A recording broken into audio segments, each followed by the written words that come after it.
Hey there, weary traveler.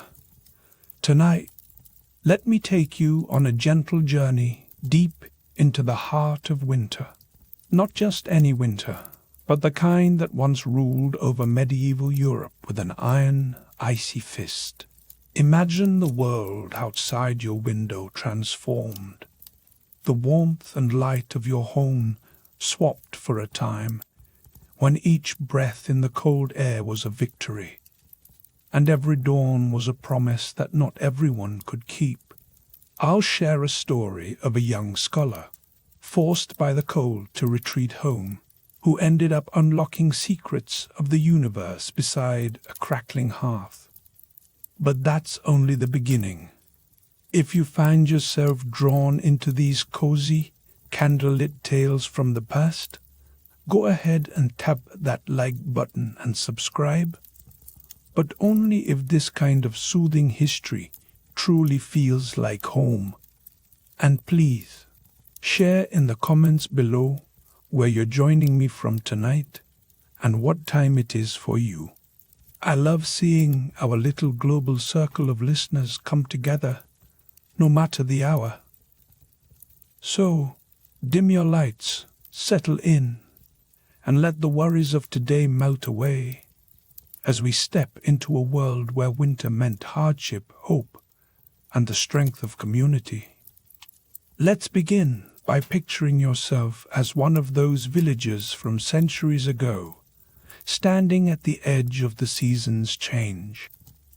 The last stubborn leaves have fluttered down to join the thickening carpet on the ground. Above, the sun barely glances across the horizon, its pale rays no match for the creeping cold that seeps into your bones. You take a slow breath. The air is so crisp it bites at your lungs, and every step across the frozen field sends a soft crunch echoing through the silence. The wind picks up, carrying with it the first swirling flakes of snow, delicate, but full of the promise of what's to come. In your world, there are no radiators humming or double-glazed windows keeping the frost at bay. Instead, you rely on a small hearth, smoke curling from its mouth, barely warming the crowded, single-room cottage you call home. Even before winter truly arrives, the cold announces itself. It creeps in gradually, a sly guest that never leaves. Soon fields and forests will vanish beneath a blanket of snow. Rivers will stiffen into shining ribbons of ice. Nights will stretch on, endless and unyielding. But here's something you might not know, dear listener. Winters in medieval Europe weren't always this brutal. There was a time when the seasons came and went with a patience and predictability that people could trust. But all that changed with the arrival of what we now call the Little Ice Age. It began in the 14th century, and for hundreds of years it reshaped the rhythm of life. No one fully understands why it happened. Perhaps it was a dance of the sun and the earth, or the breath of distant volcanoes. All people knew was that the world grew colder. Harvests failed, animals died in the fields, and the wind seemed to cut deeper each year. One winter stands out in the memory of history, the Great Frost of 1709. Temperatures dropped so low that lakes and rivers froze solid for miles. Imagine the sight in London, the mighty Thames transformed into a frozen boulevard. People built stalls right on the ice, selling food, trinkets, and mugs of something hot. Fires burned atop the river, smoke rising against the grey sky. It must have seemed almost magical, a winter festival played out upon a sheet of glass. But the price was steep. Many perished that year, unable to find warmth or enough to eat. For every moment of wonder, there was another of loss, and families mourned in silent, frozen cottages. Still, even in those harshest years, the human spirit found ways to shine. Let me tell you about a young man named Isaac Newton. During that savage winter, he was sent home from Cambridge, the university shuttered by the cold. Forced into the quiet of his family's farm, Newton found himself with nothing but time and a crackling fire. While the wind howled outside and frost painted the windows, he let his mind wander. There, in that enforced solitude, he began to piece together the great mysteries of calculus and optics, ideas that would later change the world. It's a gentle reminder that even in the bleakest winters, the quiet can nurture something extraordinary. Who knows how many dreams were born beside a dim fire, in a room crowded with hope and hardship alike. But for most, winter was not a time for dreams, but for endurance. Imagine the life of a medieval peasant, waking in the thin grey light of a winter dawn. The air inside your cottage is thick with the smell of smoke and damp straw. You lie huddled close to your family, sharing the little warmth your bodies can muster. Each breath forms a pale mist, and your fingers, curled beneath thin blankets, are stiff with cold. Getting up is an act of will. You move quietly, so as not to disturb the others, and add what little wood you have left to the fire. The flames sputter, fighting the chill that presses in from every crack and seam. Breakfast, if it comes, is humble. Maybe a bowl of watery porridge or a crust of bread that grows harder with every passing day. The stores from last autumn's harvest are already running low, and you know that the hardest months are yet to come. Hunger lingers, an old companion, never far from your thoughts. Outside, the animals fare no better. The barn is little protection against the freezing wind. You hear the restless shuffling of hooves and see their breath coil in the icy air. Their fur is stiff with frost, and you worry for them. If they fall ill, there will be even less to eat come spring. You gather what dry straw you can, hoping it will be enough. The day's work calls, and you step into the snow, the cold biting at your cheeks. You trudge through drifts to gather fallen branches or dig beneath the snow for scraps of wood. Your hands soon grow numb, the skin cracking and raw. Every armful of firewood is a small victory, a promise that your family will have another night of warmth. You keep moving, because to stop is to surrender to the cold. And you are not alone. All around you, in cottages scattered across the countryside, others fight the same daily battle. Some are better off. Wealthier families with thick woolen cloaks, deep stores of food, and cellars stacked with firewood. Their halls might echo with laughter and music, and they celebrate the season with feasts and games. But for most, winter is a slow, grinding test of endurance. Hunger gnaws, and the cold is a constant companion. Yet, even in the darkest months, life was not without its moments of joy. The people of medieval Europe lived in harmony with the rhythms of nature. The changing seasons shaped their days, and even in the heart of winter, they found reasons to come together. One such moment came with the feast of St. Stephen, held on December 26th. For a single day, the strict order of society was turned upside down. A peasant or servant might be crowned the Lord of Misrule, presiding over a day of noisy celebration. Laughter echoed through the halls as people feasted, drank, and played games. For a brief time, worry was set aside, and the burdens of the season lightened. But the real strength of the medieval winter was found in community. Imagine a village, its thatched roofs heavy with snow, smoke rising from each chimney into the grey sky. Inside, families huddle close around their hearths. The warmth is modest, but it is enough. Meals are shared, stories told, and laughter, though quieter than in summer, still finds its way into the night. Neighbors look after one another.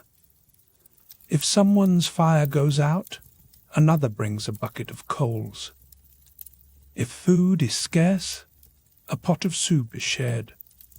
The bonds of community are tight, woven out of necessity and kindness. It's a lesson that still holds true today. When times are hardest, we are strongest together. Picture yourself in that village, dear listener.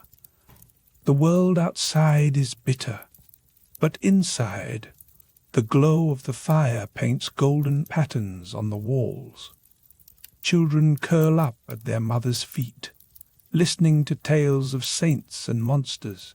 The old tell stories of winters past, of great storms and narrow escapes, of moments when hope almost slipped away but never quite did. In these stories, you sense the quiet pride that comes from survival. As the days stretch on, the snow piles higher and the ice thickens on the ponds. Each morning brings the same cold, the same chores. But beneath the hardship, there is a quiet current of hope. The people watch the sky for signs that the season is turning. The lengthening of the days is subtle, but keen eyes notice. The snow softens, the air shifts. Spring is coming, though it's still far off. And when the thaw finally begins, it is celebrated with a joy that's hard to describe in our modern world.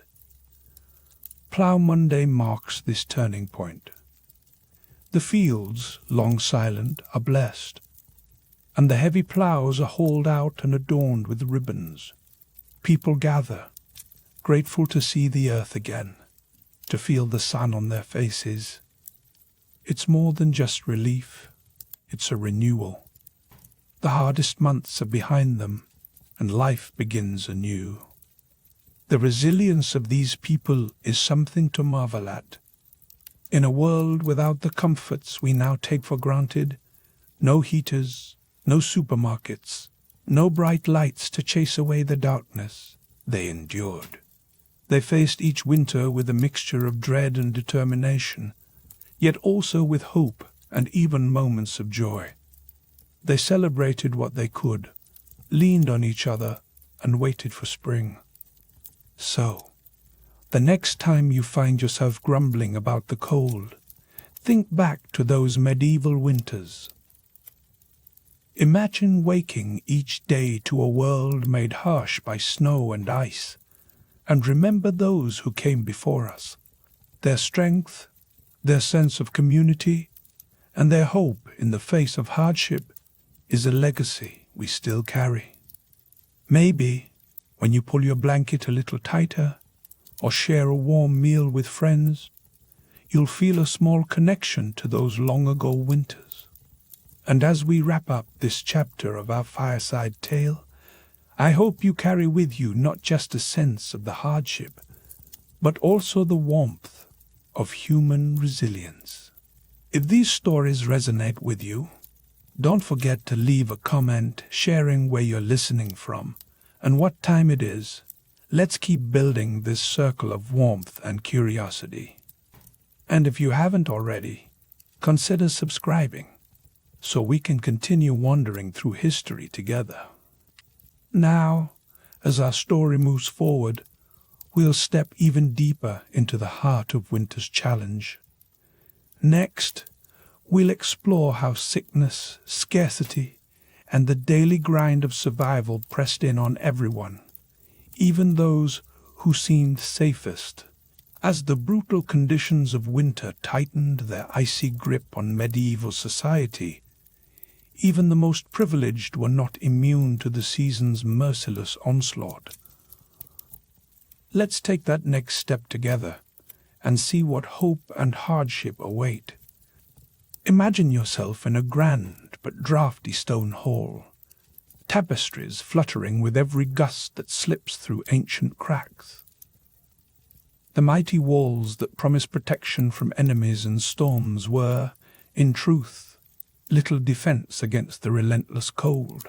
Even the nobility, with all their wealth and privilege, could not buy their way out of winter's reach. Picture the endless work it took just to keep a royal household going. Servants and stewards scurried through echoing corridors, arms full of firewood, as the piles of logs in the courtyard dwindled with alarming speed. The castle kitchens, usually bustling with the smells of roasting meats and baking bread, turned into a fortress of their own, preserving, salting, and storing everything they could before the land froze solid and the animals grew thin. Cooks worked by the light of guttering candles, hands raw from the cold, as they packed salted pork into barrels and hung smoked fish from the rafters. The court's survival depended on these tireless preparations, and yet it was never quite enough. No matter how many tapestries were hung, or how many rushes were laid underfoot, the wind still found its way inside. The chill was a constant companion, seeping into bones and spirits alike. Even the most determined efforts, plugging gaps with rags and tapestries, stacking furs atop beds, couldn't fully keep out the bite. It's almost unthinkable, but there were times when even royalty paid the ultimate price for winter's cruelty. There's a story, whispered by candlelight, of Queen Elizabeth of Hungary. In the winter of 3026, she was found lifeless in her own bed, frozen in the very palace that was supposed to be her sanctuary. It's a haunting reminder. In the harshest months, death could find anyone, regardless of rank or riches. I want you to pause and consider that. Even for those with power and privilege, winter was an adversary that could not be ignored. If the upper echelons of society suffered so deeply, imagine the plight of the common folk, those who had only rough cottages, thin cloaks, and meagre stores to see them through the season. The shadow of death loomed large over all, each icy wind a reminder of how fragile life truly was. But as I sit here with you by the fire, I can't help but marvel at the resilience that grew in the darkest months. When hope seemed all but smothered, people found ways to kindle a spark. For the peasants and laborers who worked the land and braved the cold with little more than determination and each other, one of the brightest beacons in winter's gloom was the Feast of St. Stephen. Held on December 26th, it was more than just a day of rest. It was a precious chance to set aside hardship and celebrate, if only for a brief moment. Let yourself imagine it. The monotony and hunger of daily life suddenly interrupted by music, laughter, and the smell of food, however simple, wafting from every home. St. Stephen's Day was special not just for the feast itself, but for the tradition of misrule that turned the world upside down. For one day, a commoner might be chosen as Lord of Misrule, given the power to command festivities and issue playful orders to his social superiors. What a sight it must have been, as lords and ladies bowed to the jesting commands of a lowly farmhand, laughter echoing through the halls.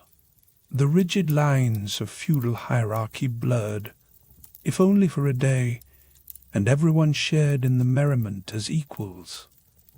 this wasn't just about fun and games.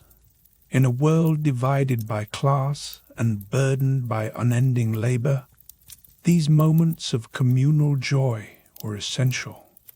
They let off the pressure of resentment and hardship, allowing people to reconnect with their neighbors and remember that, beneath it all, they depended on one another. These acts of togetherness, sharing a meal, a joke, a dance, became a small bulwark against despair. I recall one story passed down through the years that captures this spirit perfectly. In the biting winter of 1377, two families living side by side found their cupboards bare long before the first hints of spring. Hunger gnawed at their bellies, and the children's laughter faded into silence. Yet, when the feast of St. Stephen came, they pooled their last bits of food, some crusts of bread, a handful of beans, a scrap of salted meat, and sat together to share what little they had. In that moment of unity, surrounded by the howling wind and the darkness outside, they found the strength to go on. Their generosity, so simple yet so profound, was the very marrow of survival in those harsh days. It's easy to think of these celebrations as mere distractions, but they were much more than that. They were acts of defiance, tiny flames flickering against the vast, cold dark. Every shared meal, every kind word, every hand extended to a neighbor in need, these were the building blocks of survival. Without them, the long winter would have been unbearable. But as the days wore on, the warmth of St. Stephen's feast faded, replaced once more by the realities of winter. The revelry was only a brief flare of hope in a season that seemed endless. January, February, and March stretched out, each day colder and leaner than the last. Food stores dwindled, hunger returned, and the cold crept ever deeper, no matter how fiercely the hearth was stoked. Still, year after year, people endured. They scraped by on grit and fellowship, drawing strength from the memory of better days and the promise of spring. I want you to imagine the relief that must have flooded their hearts when, at last, the first signs of winter's retreat appeared.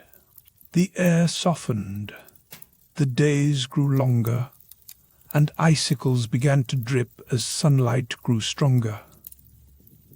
After months of hardship, these changes felt like miracles, signs that life was returning, that all their struggle had not been in vain.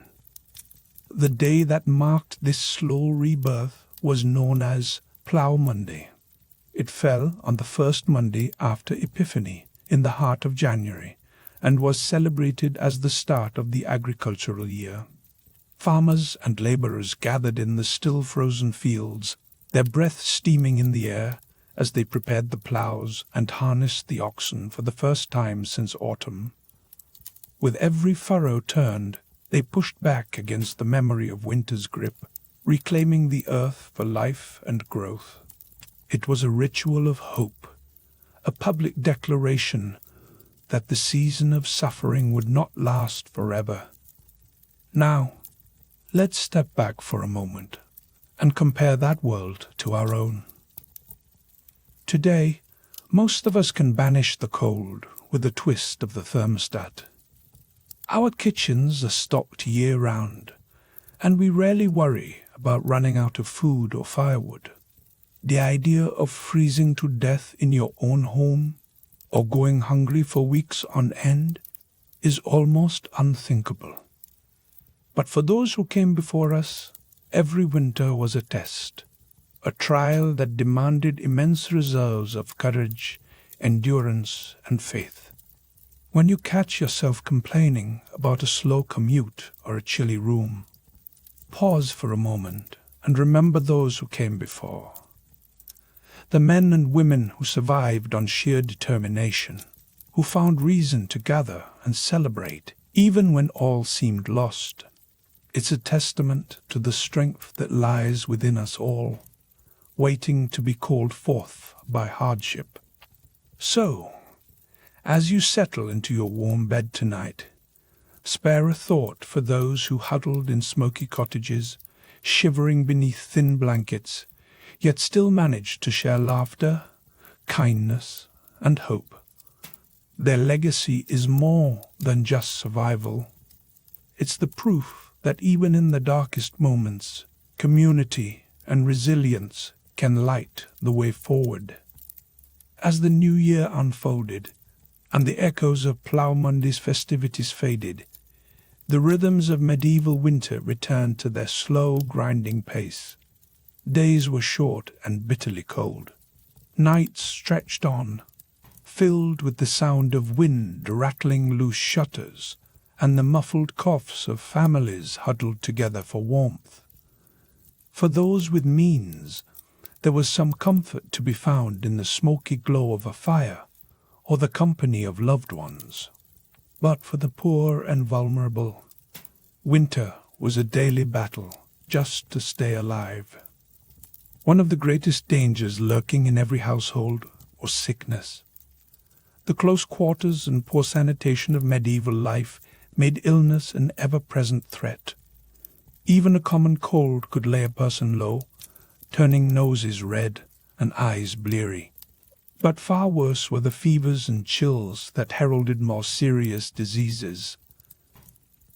Influenza swept through villages and cities alike, striking down young and old with little warning. There was no medicine to stop it, no vaccine to soften its blow. In the savage winter of 1557, a particularly deadly strain of influenza tore through Europe. In Paris alone, more than 10,000 people died in a matter of months. Pneumonia was another silent killer, preying on those already weakened by hunger and cold. The dampness of winter seeped into every home, and the chill settled deep in people's lungs, making it nearly impossible to breathe. It was not uncommon for entire families to fall ill, one after another, leaving behind orphans and heartbreak. Even royalty could not escape. Disease found its way into castles and courts, travelling with every visitor, every servant who entered the gates. King Henry VIII's beloved wife, Jane Seymour, died suddenly after childbirth, her strength sapped by the poor hygiene and lack of care that plagued even the wealthiest in the land. The youngest were always the most vulnerable. Imagine an infant born into a freezing cottage, wrapped in whatever rags could be found, struggling for breath as the cold closed in. Life was fragile, and loss was a constant companion. In 16th century London, half of all children never lived to see the age of 5. There was a sombre tradition that speaks volumes. If a child fell gravely ill, a black ribbon would be tied to their tiny hand. If the worst happened, that ribbon would serve as the tie for their burial shroud.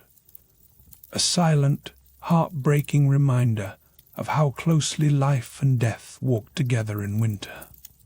With danger pressing in from every side, families did what they could to protect themselves. But for many, even the simplest comforts were out of reach. Firewood was precious, and strict laws forbade the gathering of fallen branches from the Lord's forests. Peasant families often burned whatever they could find, dried dung, straw, scraps of wood, to coax a feeble warmth from the hearth. In the darkest nights, even the livestock were brought inside, their breath mingling with the humans, adding a bit of warmth to the icy air. Food, too, was a constant worry. By midwinter, the bounty of the autumn harvest was just a memory, and larders grew bare. Meals became a monotonous litany of salted pork, dried peas, and coarse bread. If fortune smiled, someone might find a handful of wild garlic or a few mushrooms hiding under the snow to add a hint of flavor to the daily pottage. But more often, the pot was thin and tasteless, barely enough to keep hunger at bay. For many, even this plain fare was an unattainable luxury. Nature's whims made everything worse. Storms, drought, and disease could wipe out harvests in the blink of an eye, plunging entire regions into famine. The Great Famine of 1350 stands as one of the darkest chapters, a time when endless rain rotted crops across northern Europe and hunger drove people to the edge of desperation. Chroniclers tell of men and women forced to eat whatever they could find: dogs, horses, even the bodies of the dead. Parents, faced with the impossible choice between watching their children starve or ending their suffering, sometimes took terrible actions out of mercy. The dead lay unburied in fields and streets, their numbers too great for the living to manage. While such horrors were rare, the threat of starvation was never far away. Every winter was a walk along a knife's edge, where one bad harvest or one extra cold night could tip the balance from survival to tragedy. The daily diet was a matter of scraping by, making do, and never quite knowing if tomorrow's meal would be enough. Yet, despite all this, despite sickness, hunger, and cold, our ancestors found ways to endure. They leaned on each other, shared what little they had, and clung fiercely to hope. It's easy to take modern comforts for granted, but the next time you curse a broken heater or a delayed train, remember the men, women, and children who weathered winter's worst with nothing but their courage, their community, and their unbreakable will. If you have stories in your own family about surviving hard winters, or memories of gathering together when times were tough, I'd love to hear them. Share your thoughts in the comments below, and let's keep this spirit of community alive. And if you haven't already, don't forget to subscribe so we can continue to explore the past and reflect on what it means for us today, together.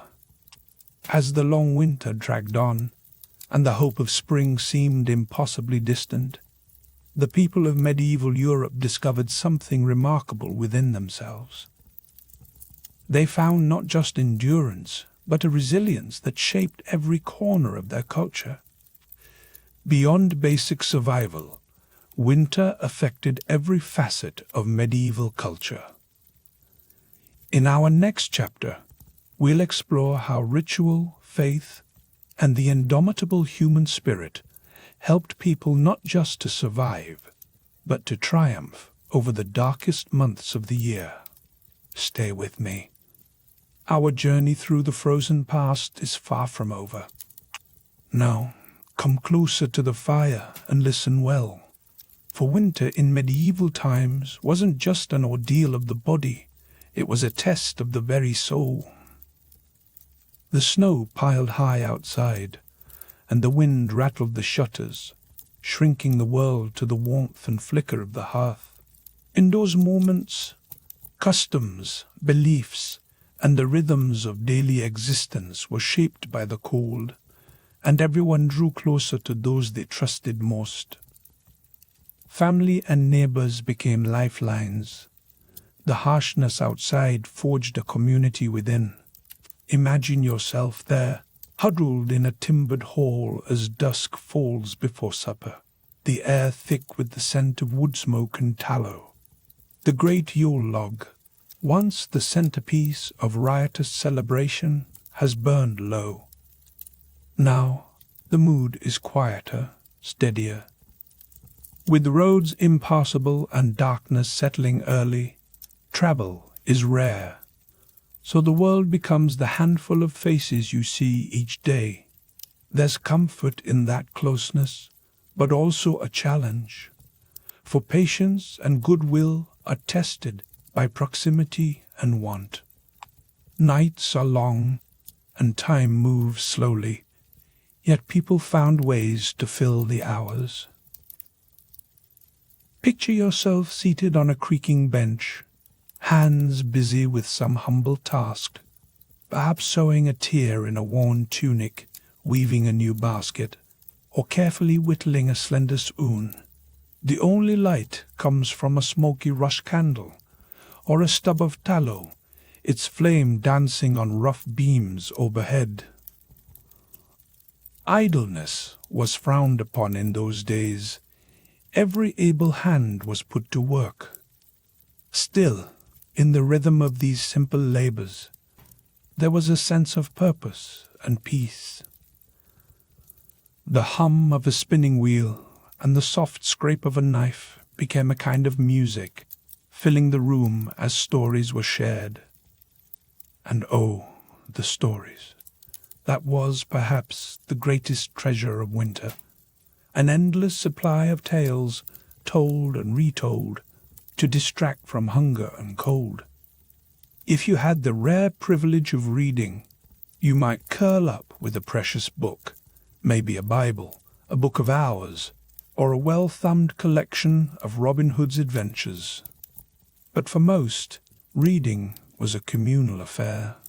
Someone in the household would read aloud, their voice rising and falling as they spun out the deeds of Arthur and his knights, or the clever tricks of a village rogue.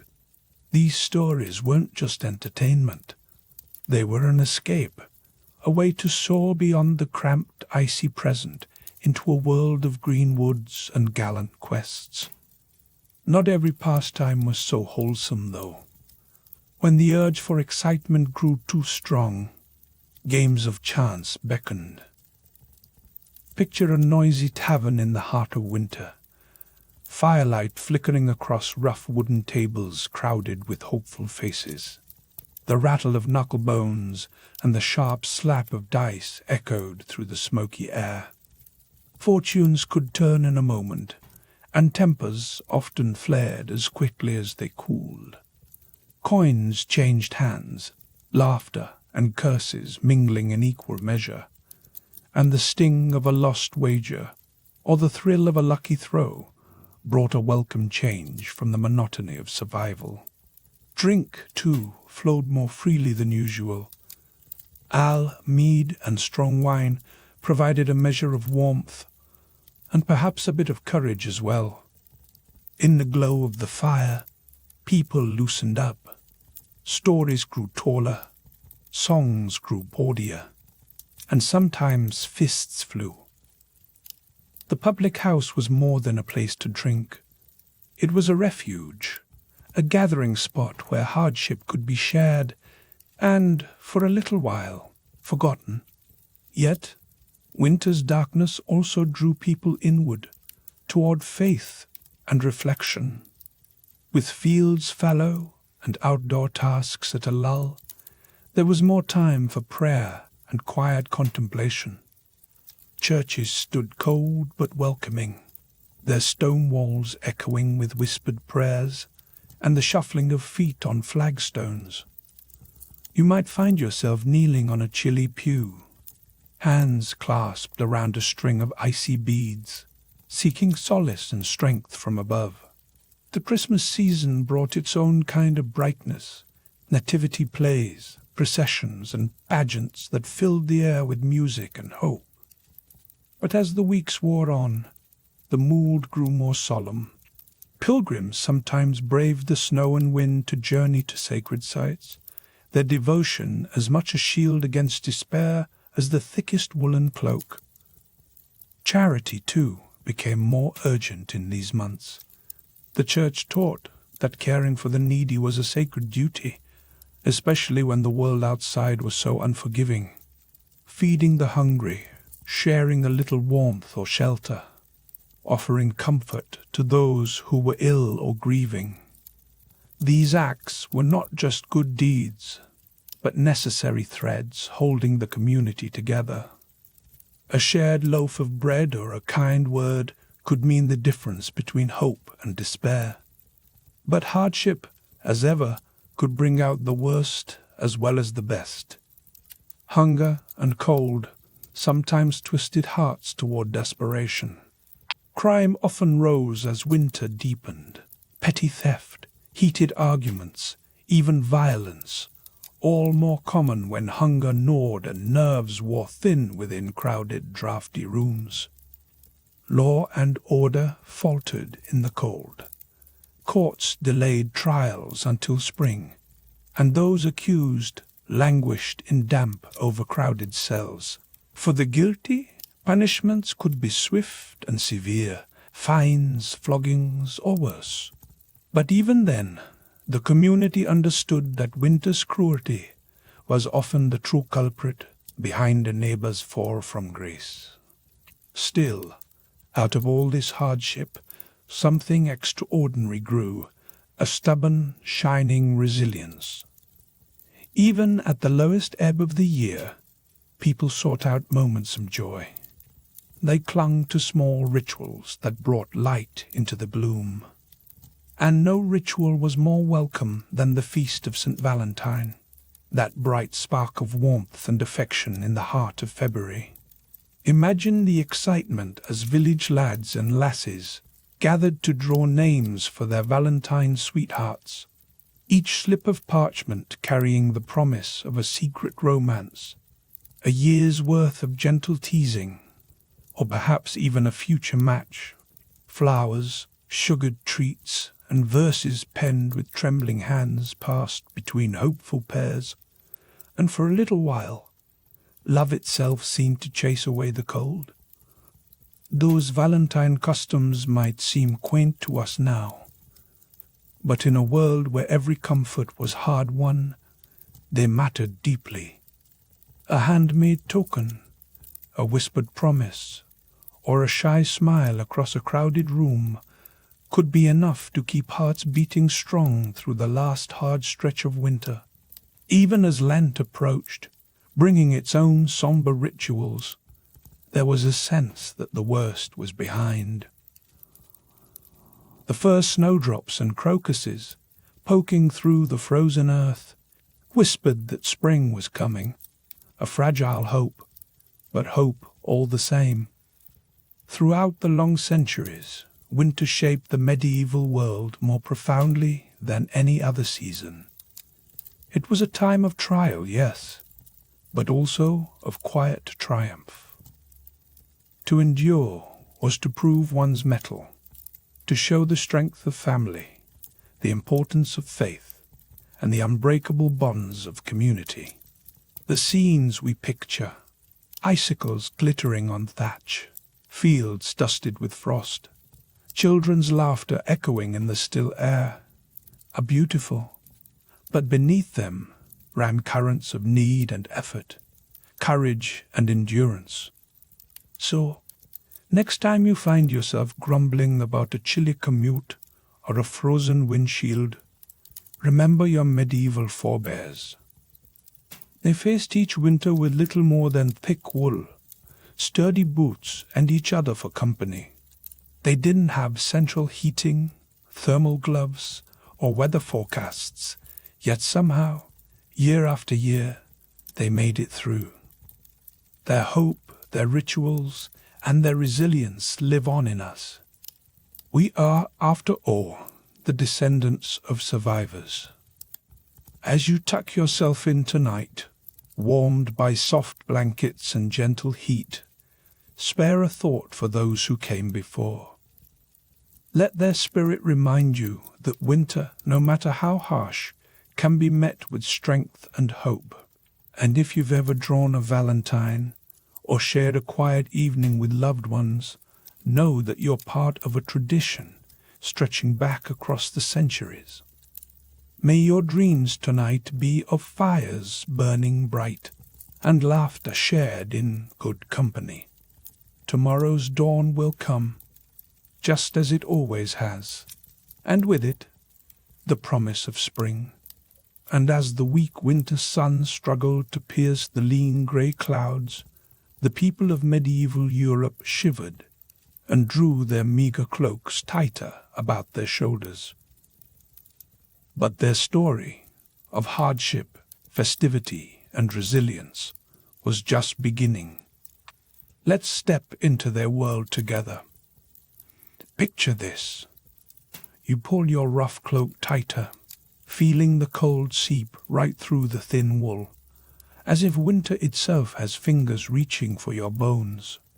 The pale sun barely manages to break through the thick, heavy clouds, throwing only the faintest glow across the villages and fields of medieval Europe. The world is muffled and still, every breath you take curling in the frozen air before vanishing. For most folks, especially those scraping by at the bottom, these months feel endless. That old cloak, the one that left you sweltering in the fields each summer, now feels hardly better than a spider's web against the bitter wind. Imagine yourself huddled inside a cramped, smoky hut, pressed shoulder to shoulder with your family. The fire in the center offers only a weak, flickering heat, and even that seems to vanish the moment you move away from the flames. You can see your own breath, clouds of white every time you sigh. The walls creak and groan as the wind pushes against them, and the straw on the floor does little to keep out the chill. You're not alone in your misery. Out in the barn, the old draft horse stands with its shaggy coat bristling, ribs showing through, as it chews a meager mouthful of hay. If you could read its thoughts, you'd know it's dreaming of thick, green grass and warm sun. The cow, too, lets out a low, mournful bellow, her ears red and cracked from the icy draughts that slip through the gaps in the boards. Even the barn cats, usually so proud and aloof, seem humbled by the cold, huddling together and licking frost from their whiskers as their stomachs rumble. Winter in medieval times was a test for everyone, but none felt it more keenly than the poorest. Still, don't imagine the rich had it easy either. Step into a grand stone castle, and you'll find nobles pacing across freezing flagstones, the air as damp and bone-chilling inside as it is out. Imagine a noble woman, Lady Eleanor perhaps, her elegant silk dress, no match for the draught whistling through the halls. She wraps herself in furs and still shivers, longing for the warmth of a summer afternoon. Even the kitchens, bustling with servants, struggle to keep the hearths blazing and the soups hot. There's a famous tale about King Henry II who, struck by a fierce attack of the winter shivers, demanded that his servants burn a wooden chair just so he could warm himself for a few precious minutes. The king's temper, they'd whisper, could flare hotter than the fire if he wasn't kept comfortable. His sighs and muttered complaints echoed through the halls as everyone scrambled to avoid his icy glare. No matter your station, winter felt unending, a siege of cold and darkness that pressed in from all sides. Yet, even in the deepest gloom, there were moments that broke through like shafts of sunlight. The people clung to feast days and festivals, those rare times when the hardships could be set aside for a while. One in particular stands out, the Feast of St. Stephen on December 26th. Imagine the whole village waiting for this day, when the usual rules got turned upside down. By tradition, a simple peasant would be crowned the lord of misrule, given the power to boss around his betters in a hilarious, topsy-turvy celebration. Picture the laughter echoing off the walls as a grinning farmhand orders the local baron to dance a jig, or serve him ale. For that one glorious day the boundaries faded, and everyone, noble and peasant, old and young, rejoiced together as equals. The warmth of those festivities pushed back the cold, if only for a night. It was more than just fun. It was a lifeline, a shared reminder that joy and hope could survive even the harshest winter. But, as quickly as it came, the revelry faded. The peasant lord of misrule handed back his borrowed crown, and people returned to their chores and their struggles, the wind howling as if to mock their fleeting happiness. Still, the spirit of resilience didn't die with the music. Every day there were small acts of kindness that kept people going. Neighbors who had little would share what they could spare, a handful of grain, a bundle of firewood, with those who had even less. In every village, stories were told of quiet heroism. There's the tale of Dame Matilda of York, who, upon meeting a beggar woman shivering in the road, gave away her only warm cloak. When her friends asked how she'd bear the cold herself, Matilda just smiled and said, "The warmth of kindness will keep me through the night." That's the secret weapon, isn't it? Not just the fires burning on the hearth, but the ones burning in people's hearts. You see, winter could freeze fingers and toes, could strip away comfort and make every day a battle, but it couldn't reach that stubborn core of hope. It couldn't extinguish the generosity and courage that people showed each other time and again. So they endured. Day after day, they trudged through snow and darkness, clinging to the promise that the world would change. Each act of compassion, each shared meal or song, was a small rebellion against the cold. And when, finally, the first green shoots of spring pushed through the earth, it wasn't just a change in the weather. It was proof that their spirit had carried them through. Those little buds were more than just plants. They were a testament to human resilience, to a hope that refuses to die. Now, as you curl up under a soft blanket or sip a hot drink, it might be hard to imagine what it was like to face winter with so little. Yet, there's a legacy in those old stories, a kind of strength we can all draw from. If medieval folk, with nothing but threadbare cloaks and fierce hearts, could outlast the worst that winter could throw at them, then surely we too can find the courage to hang on until the thaw. And so, the cycle continues. The cold winds may still rattle your windows, but remember the people who came before, how they survived, laughed, and loved in the darkest months. Their resilience is a fire that still burns, warming us even now. Soon, though, you'll sense a change in the very air itself. The ground will soften, the days will lengthen, and the first hints of new life will appear. Because spring, at last, is just around the corner. And then, spring arrives with a promise so sweet, you can almost taste it on the air. Picture yourself there, at the edge of a medieval village, after months of clenched teeth and shivering nights. The world has been locked in winter's icy grasp for so long that even the birds seem to have forgotten their songs. Hunger has been a constant companion, and the smoky warmth from the hearth has felt like the only defense against the creeping cold. But then, on a morning not unlike any other, something changes. The sun begins to linger, stretching its rays across the land just a bit longer each day, and in those golden moments you feel hope stirring.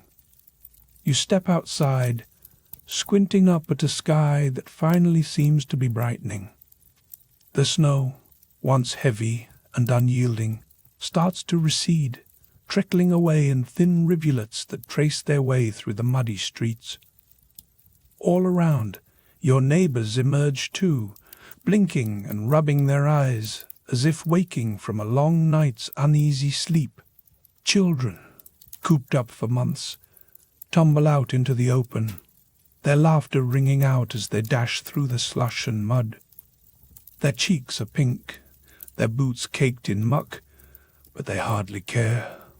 They marvel at the first bold crocuses, their bright petals bravely pushing through the thawing soil, a splash of colour in a world still painted brown and grey.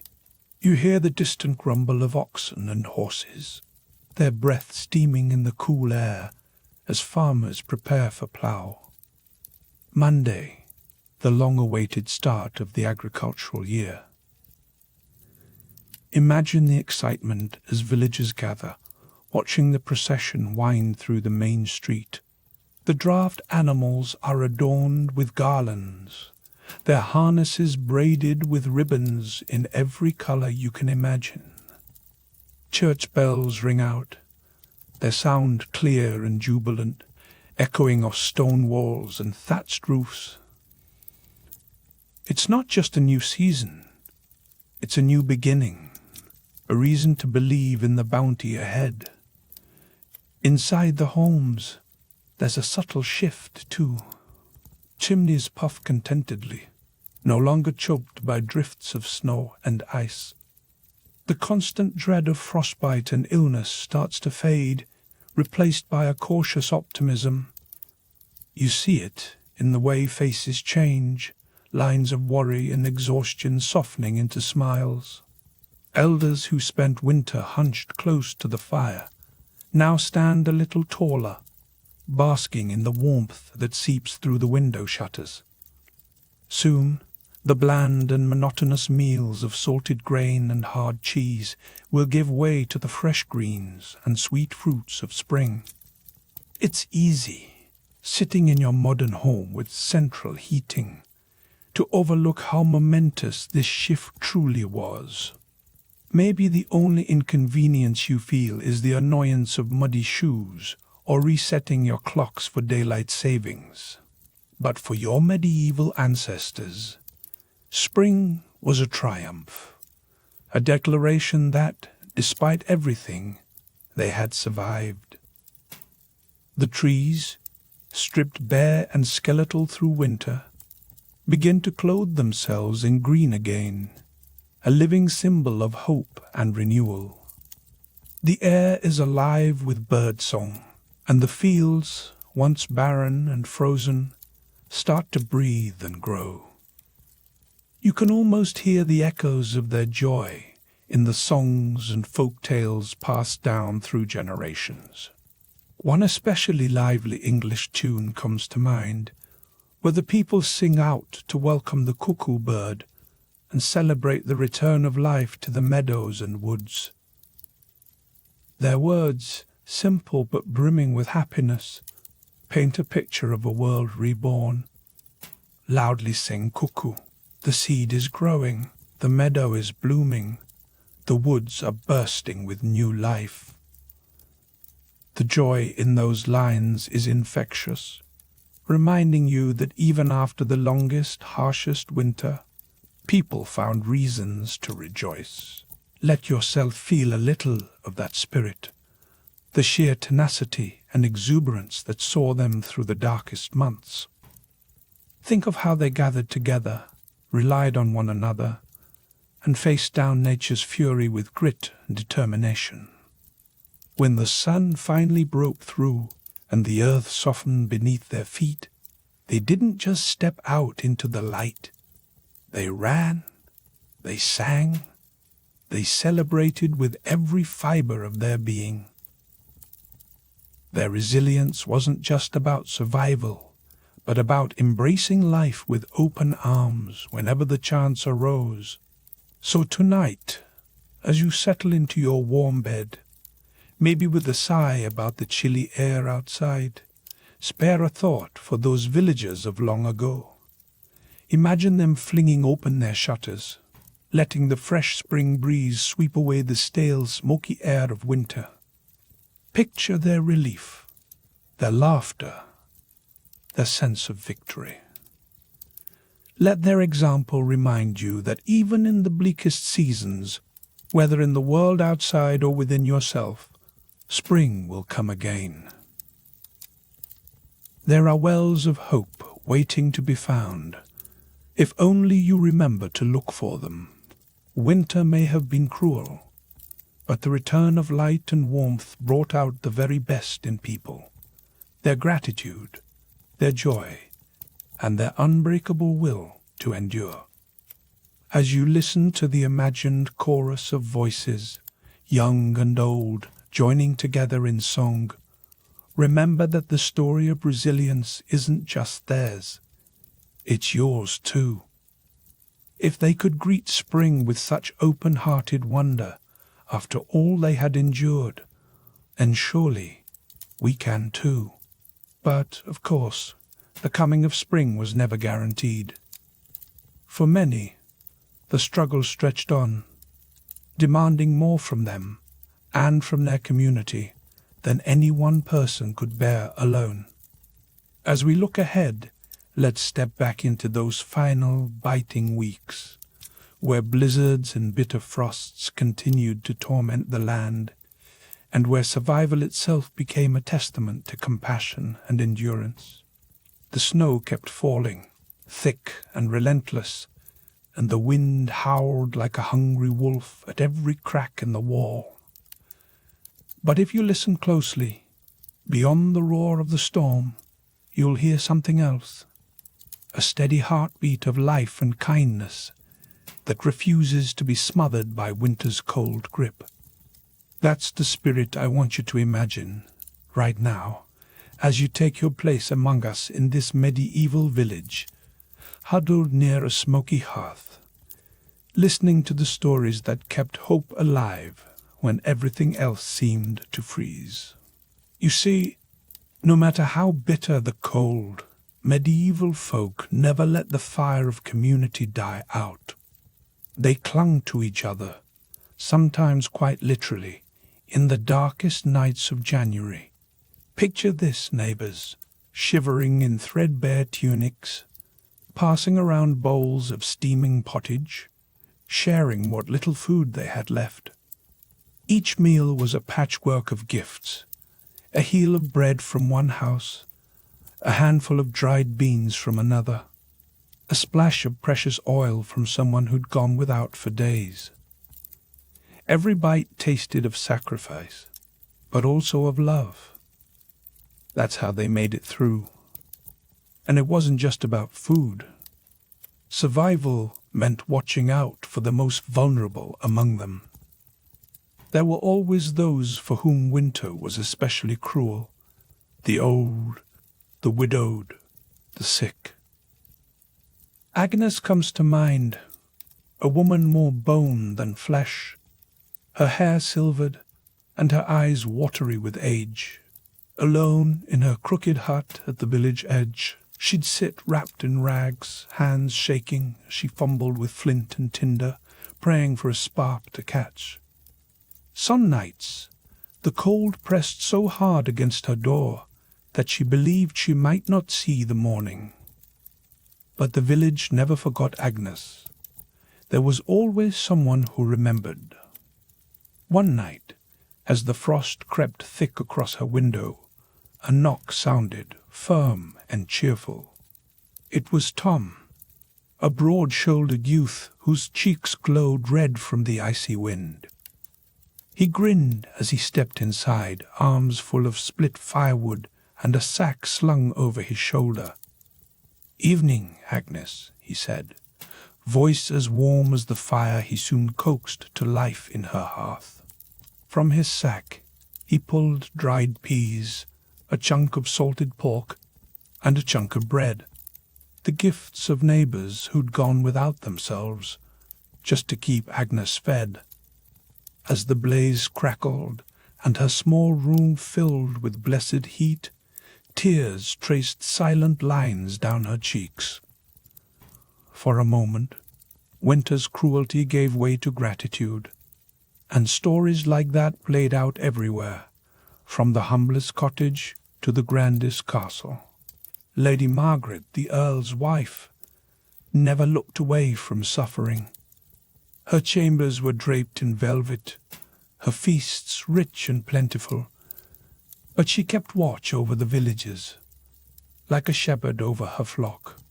Each winter, she ordered wagons loaded with sacks of grain, wheels of cheese, and jars of preserved fruit, then sent them out through the snowy lanes to the poorest peasants in her husband's lands. Some of her noble friends scoffed, saying the peasants were little better than cattle, not worth the cost. But Lady Margaret never wavered.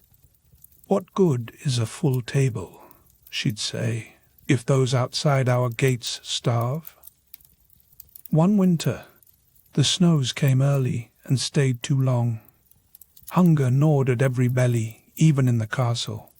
Lady Margaret stood in the kitchen, sleeves rolled up, helping the cook, Bernard, a jolly man with a belly as round as any cauldron, turn the last carrots and turnips into thick, filling soup. The kitchen boys grumbled at the extra work, but Bernard only winked and tossed in one more potato, stretching every scrap as far as it would go. Out at the castle gates the hungry gathered, cupping frozen hands around steaming bowls, grateful for whatever they received. For some, this single meal would have to last days. Even as her own stores dwindled, Lady Margaret grew more determined. Quietly, she parted with her jewels and precious trinkets, slipping them to a trusted messenger who would trade them for food in distant towns. Her husband, the Earl, saw what she was doing, but said nothing. He understood that his wife's charity was a shield, not just for their people, but for their own souls. The church's doors, too, were never locked against those in need. Monasteries became sanctuaries, offering the poor a straw mattress in the draughty hall, and a simple meal, maybe just coarse bread, and a mug of ale. But it was something. The monks believed that each act of kindness brought them closer to God. Brother William, still young and learning the ways of faith, was often found tending the sick in the monastery's makeshift hospital. The smell of sickness clung to the air, and the sight of frost-bitten limbs and weeping sores would have made a weaker man turn away. But William stayed, spooning broth between cracked lips, changing filthy bandages, whispering prayers over those who suffered most. He asked for strength, knowing that only a thin wall of stone separated him from the same fate. Winter did not care for rank or riches. It struck the great and the humble alike. Yes, the wealthy bundled themselves in thick wool and fur, sipped hot mulled wine, and slept near roaring hearths. But even behind castle walls, the cold found its way in, and the shadow of illness crept silently from servants' quarters to noble chamber. Lady Isabel, heavy with child, kept to her softly lit room, surrounded by cushions and attended by gentle maids. Yet one evening, a young kitchen girl, coughing and pale, brought her a warm drink. Within days, Lady Isabel's fever burned hotter than any fire. Her child was born too soon, too frail to survive, and by week's end, both mother and babe were gone. The cold and the sickness it carried showed no mercy. Even the king himself could not escape winter's grasp. King Henry, ruler of all England, paced his chambers with hands outstretched toward the flames, never quite able to chase away the chill. His physicians brewed tonics of ginger and cinnamon, hoping to stave off the cold humours, but nothing could ease his heavy heart. The suffering of his people weighed on him. Some whispered that his sadness was a sign of weakness, a punishment from above. But in truth, winter's darkness could settle on anyone, king or peasant, and sometimes it was the spirit that suffered most. Yet, even as the nights dragged on, the people never stopped hoping. They watched for the smallest sign that winter's grip was loosening. A few extra minutes of daylight, the drip of melting icicles, a bird's song piercing the hush. With the first hints of spring, a hush fell over the fields, and a new energy stirred. On the first Monday after Epiphany, the village celebrated Plough Monday, a day to mark the turning of the year and the promise of new life. Men blackened their faces with soot for luck, hoisted the heavy ploughshare high, and marched through the muddy lanes, singing raucous tunes to wake the slumbering earth. There was laughter, dancing, and mugs of ale passed around. For a day, even the poorest could dream of full bellies and gentle sunshine. The nobility had their own celebrations. In the great halls, minstrels played lively tunes, while lords and ladies danced, cheeks flushed with the hope of warmer days. The king threw grand feasts, filling his tables with roasted swans and sweet marzipan, inviting all to forget, if only for a little while, the harshness that winter had brought. And out on the land, peasants like Giles and his family gathered by their tiny plot, clutching the precious seeds they'd managed to save. Each seed was a promise, a chance at a better harvest, a future where their children might laugh and play instead of shivering in hunger. And what of our Agnes, the widow who had nearly faded away in the depths of winter? By spring, you'd find her humming softly, stirring a bubbling pot over her fire, her cheeks rosy with life. She had survived, thanks to the kindness of her neighbors and the stubbornness that ran through every vein in the village. She gazed out at the awakening earth and whispered a prayer of thanks. Winter in medieval times was no gentle guest. It brought hunger, cold, sickness, and the constant threat of death. But it also revealed the best in people. When the cold pressed in, they pressed closer together, sharing what little they had, refusing to let anyone face the darkness alone. It was their endurance, their compassion, and their faith in the coming spring that saw them through. And so, as you sit in your warm home, perhaps grumbling about a draughty window or the price of heating oil, remember those who came before you. Imagine them huddled around a flickering fire, trusting that if they endured together, the sun would return. Think about how our modern comforts, hot showers, thick blankets, food on demand, are hard-won luxuries that your ancestors could scarcely imagine. Their struggles, their acts of kindness, and their hope for renewal still echo in the way we face our own winters, whether they come as storms or as hardships of the heart. Let's carry that lesson with us.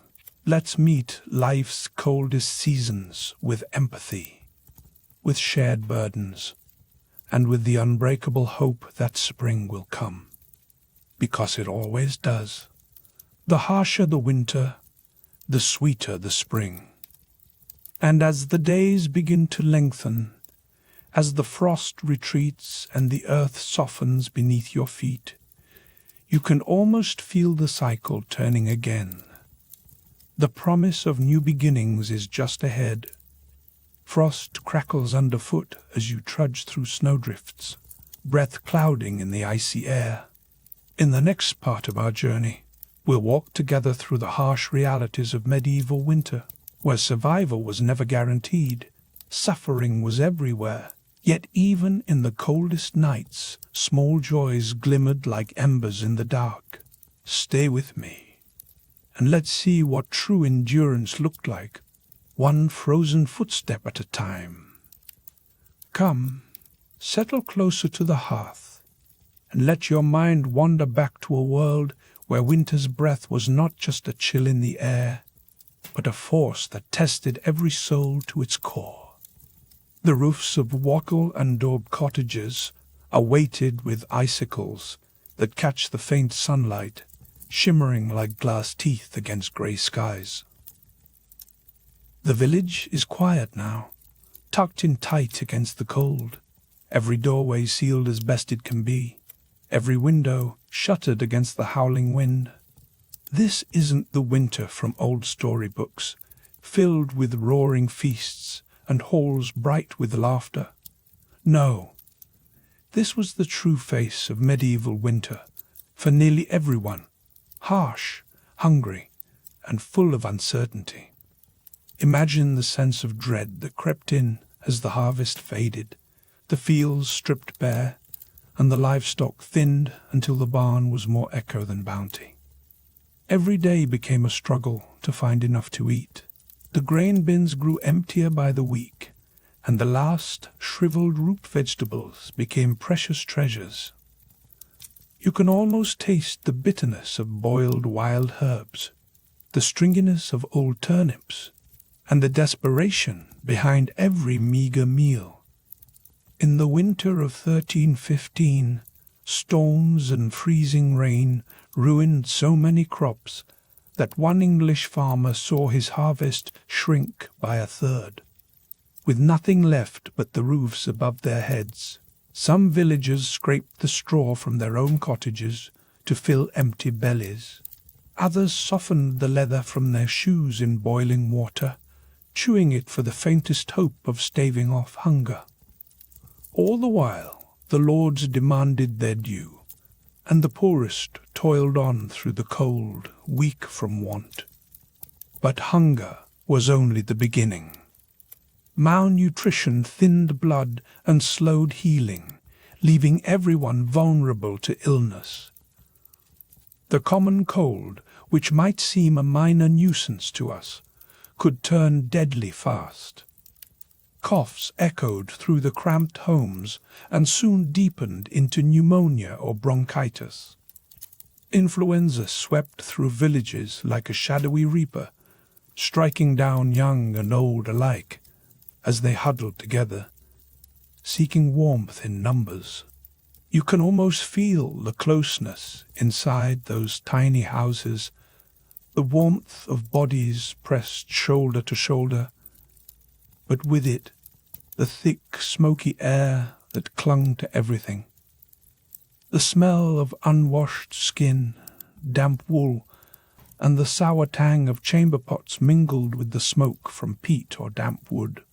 Rushes on the floor grew sodden and filthy, perfect for breeding sickness. In one Suffolk household from the 14th century, 13 souls, grandparents, children, even the family's chickens and scruffy dogs, crowded into a single cramped smokehouse through the long winter.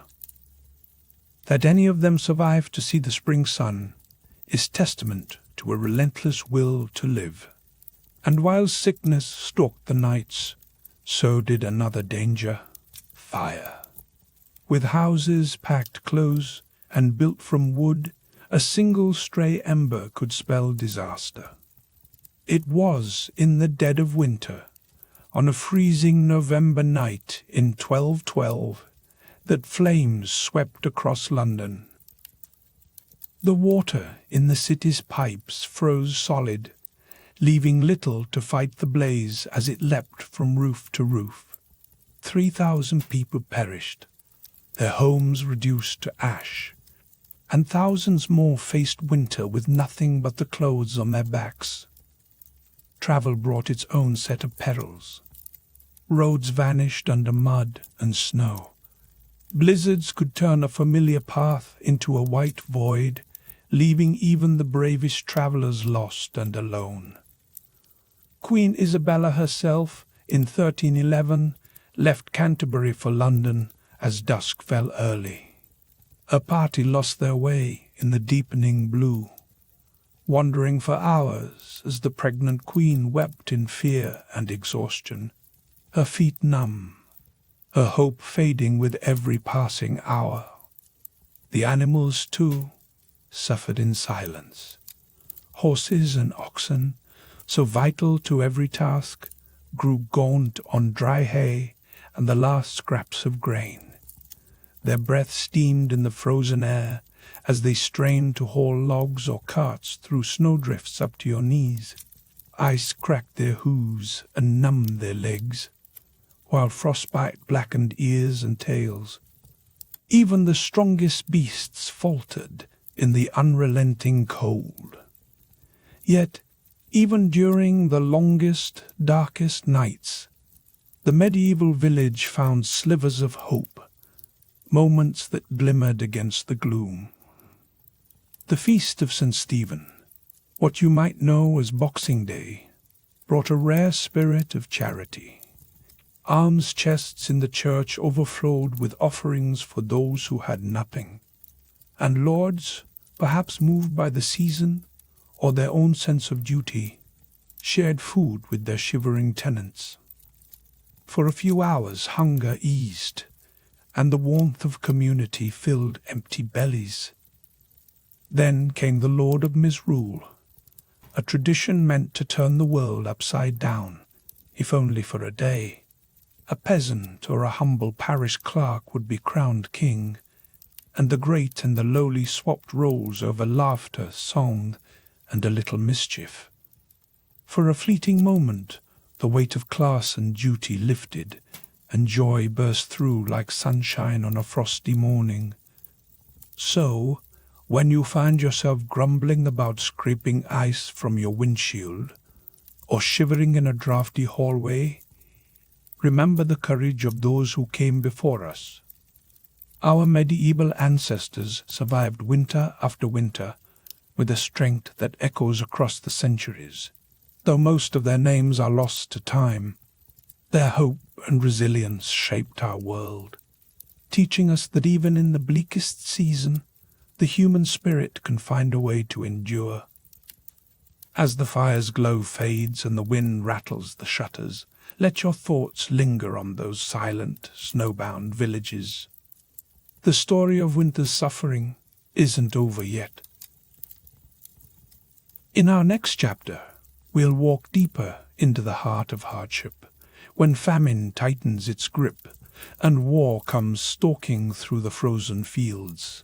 The bitter frost transformed the landscape into a crystalline wonderland that would be picturesque if not for the immense hardship it inflicted on the inhabitants of the land. Pull your cloak tighter, friend, and picture yourself gazing out across a world caught in a silent, frozen breath. Snow keeps falling, hour after hour, turning every field and forest into a glistening tapestry of white and silver. At first glance, it's almost beautiful, until you feel the bite of the wind on your face, the ache in your empty stomach, and the heavy weight of winter pressing in on every soul you know. Imagine you're standing in the shadow of a peasant's hut, its thatched roof heavy with icicles that glimmer like knives waiting to fall. Each little home, whether a humble wooden shack or a proud stone manor, bears the same burden. The hearth inside crackles with what little wood could be gathered, and the smoky warmth feels precious, almost magical, yet never quite enough to drive out the bone-deep cold. The smoke curls around you, making your eyes water and your throat itch, and you find yourself coughing into the rough wool of your sleeve. Now, step inside that hut. It's crowded, stuffy, and dim, with bodies pressed together on straw pallets for any scrap of warmth. You can smell the musk of damp wool, the sharp tang of livestock, and the earthy scent of soil clinging to boots left by the door. There's no escaping the mingled odors of humanity and animal, not in winter. Every breath is a mixture of hope and hardship. If you're lucky, There's a pot of thin gruel bubbling over the fire, its meager aroma barely promising sustenance. Maybe there's a chunk of coarse bread to share among many hands. Food is always on people's minds. How much is left, how long it will last, and whether spring will come before the last crumb is gone. Hunger gnaws at everyone, no matter their station. Even the richest lord or lady knows to dread an empty larder. This fear is everywhere, hanging over the grandest castles as well as the poorest cottages. Picture a mighty stone fortress, its cold walls sucking the warmth from every chamber. Even royalty, wrapped in layers of velvet and fur, shivers through the night. Their servants scurry about, piling logs onto the fire. But there is never quite enough heat to keep the chill away. Not all survive these winters, no matter how many riches they might possess. There's a tale often told of a Bohemian princess who died in her own bedchamber, claimed by the cold that crept through the very stones meant to protect her. Her fate was a somber warning. Wealth could buy many comforts, but it could never guarantee safety from winter's harsh embrace. For those with less, the risks were even greater. Families mourned, loved ones lost to the cold as an all-too common part of the season. The community would gather, sharing what little they had, their grief mingling with determination, a reminder that survival depended as much on each other as on the food in their cellars. And always, sickness waited in the shadows. Fevers swept through villages, weakened by hunger and close quarters. The air, heavy with smoke and the scent of illness, made every cough seem ominous. Wise women and physicians tried their best, offering herbs and prayers, but often their knowledge faltered before the mysteries of winter disease. Venture beyond the village, and you'll find the roads treacherous and nearly impassable.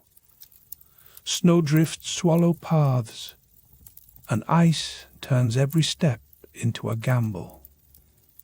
Only those desperate for survival or duty dared travel, and many did not return.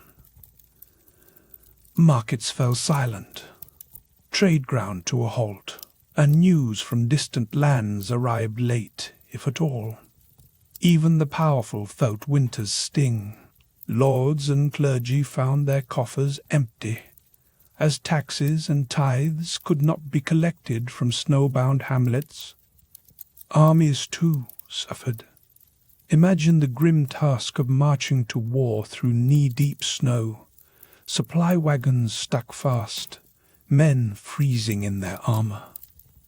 Yet, in the midst of all this hardship, stories of resilience and cunning endure. In the winter of 1407, as legend has it, Owain Glyndwr, the fierce Welsh rebel, faced the might of England's future, King Henry V amidst blinding snow in the mountain passes. The English struggled in unfamiliar, brutal conditions, their shining armor becoming a death trap in the cold. Glyndwr's men, hardened by years of harsh winters, set an ambush. The English ranks broke, many falling not by sword, but to the relentless freeze. In the end, that victory belonged as much to winter's fury as to Welsh bravery, and the tale still echoes in the hills. So, as you sit here by our fire, consider how every winter tested not just bodies but spirits. If you've ever shivered on a cold morning, or wondered if your pantry would last the week, you share a thread with those who faced these icy trials centuries ago. I'd love to hear. How do you cope with winter's challenges today? Share your stories with our circle below. And as we turn to the next tale, remember, the struggle didn't end with the cold. The winters of medieval Europe were often marked by devastating famines that claimed countless lives. Let us look deeper into those hungry months and the shadow they cast across every hearth and home. Let me draw you a little closer to the fire, friend, and I'll tell you of winters so cruel that even the bravest souls whispered prayers into the darkness, hoping to see spring.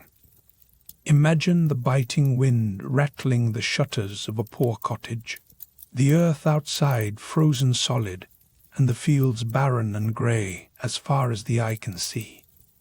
For many across medieval Europe, winter was not just a season, but an ordeal, a silent adversary that tested every ounce of human endurance. When the snows piled high and the icy rains fell week after week, the threat of famine was never far behind. Each year, families anxiously watched their dwindling food stores, hoping the last of the grain would hold out until the first thaw. But sometimes the winter's grip tightened, and hope withered alongside the crops. The infamous Great Famine of 1315 to 1317 stands out as a shadow that fell across the land. A cold, sodden spring smothered the seedlings in mud, and for 2 years running, harvests failed almost everywhere. The stories from that time are as chilling as any winter wind. In England, bread, a simple thing we take so for granted now, became a luxury that only the wealthiest could afford. Prices soared to 20 times their normal cost, leaving the poor to scavenge for anything remotely edible. Grass, roots, and even strips of bark from the oldest trees found their way into desperate mouths. In the towns of what is now Belgium, like Ypres and Bruges, it's believed that up to a quarter of the population perished. People would gather in the market squares, their faces gaunt, eyes hollow with hunger, hoping for a miracle that rarely came. Let me share with you the words from a citizen of the French town of Troyes, who kept a diary through those dreadful months. He wrote, "The poor eat dogs, horses, and all manner of unclean things. I have seen neighbors boil leather from old harnesses and chew it with sorrowful faces." You can almost hear the despair in his voice, can't you? The line between neighbor and stranger blurred as hunger turned people against one another. Theft and violence swept through the towns as the starving turned to desperate acts just to survive. Some of the stories from this time are enough to break the hardest heart. The Chronicle of St. Mary's Abbey tells of a woman, heavy with child and hollow with hunger, who stole a loaf of bread in a moment of despair. She was caught and brought before the judges, but there was no mercy for her. The baker would not forgive, and the law showed no compassion. She was hanged in the public square, and as she died, her baby, a tiny blooded thing, fell to the ground before the crowd. No one dared touch the child, and so it died there, alone and unloved, while the people watched in silent horror. It's a story passed down with a shudder, a reminder of how winter could strip away not just food, but humanity itself. When the famine finally broke in 1318, after the first green shoots pierced the earth, the people rejoiced, but the fear never truly left them. Each winter after that, the memory of hunger haunted every household. They prayed over their grain bins and salted meats, hoping the wolves of starvation would not come prowling again. If you've ever worried about your pantry running low, Imagine that multiplied 100-fold, with every meal an act of anxious calculation. Malnutrition, of course, was only the beginning. Weak bodies are easy prey for sickness, and the medieval winter was a breeding ground for disease. Families huddled together in cramped, draughty rooms, the air thick with smoke from damp fires and the scent of unwashed bodies. Here, illness spread with terrifying speed. Coughing fits echoed through the night as influenza, dysentery, and pneumonia took hold. Something as innocent as a winter sniffle could turn deadly in a matter of days, especially for the very old and very young. Doctors in those days did what they could, but their knowledge was as limited as the firewood in a poor man's cottage. They relied on bleeding, purging, and prayers to the saints. Sometimes these cures did more harm than good. Even emperors were not safe. The great Charlemagne himself died during a bitter winter, his body racked by fever and pain, while his physicians tried in vain to heal him with ointments and strange concoctions. In the end, no crown could ward off the cold hand of death when sickness came calling. The worst of all plagues, though, struck when people were weakest. The Black Death swept through Europe in the cold months of 1348 and 1349, finding easy victims among those already hollowed out by hunger and fear. Whole villages vanished in the space of a few weeks.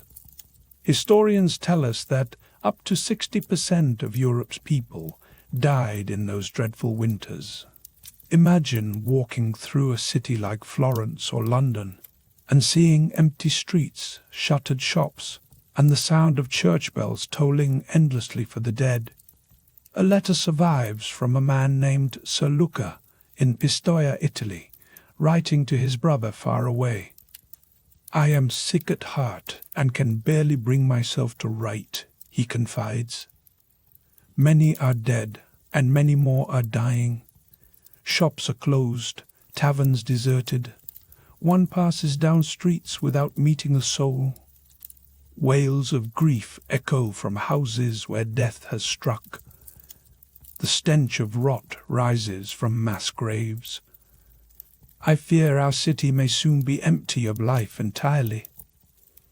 I beg you, stay where you are and pray for us unceasingly." His words leap across the centuries, don't they? They make you wonder what you would have done, faced with such overwhelming helplessness.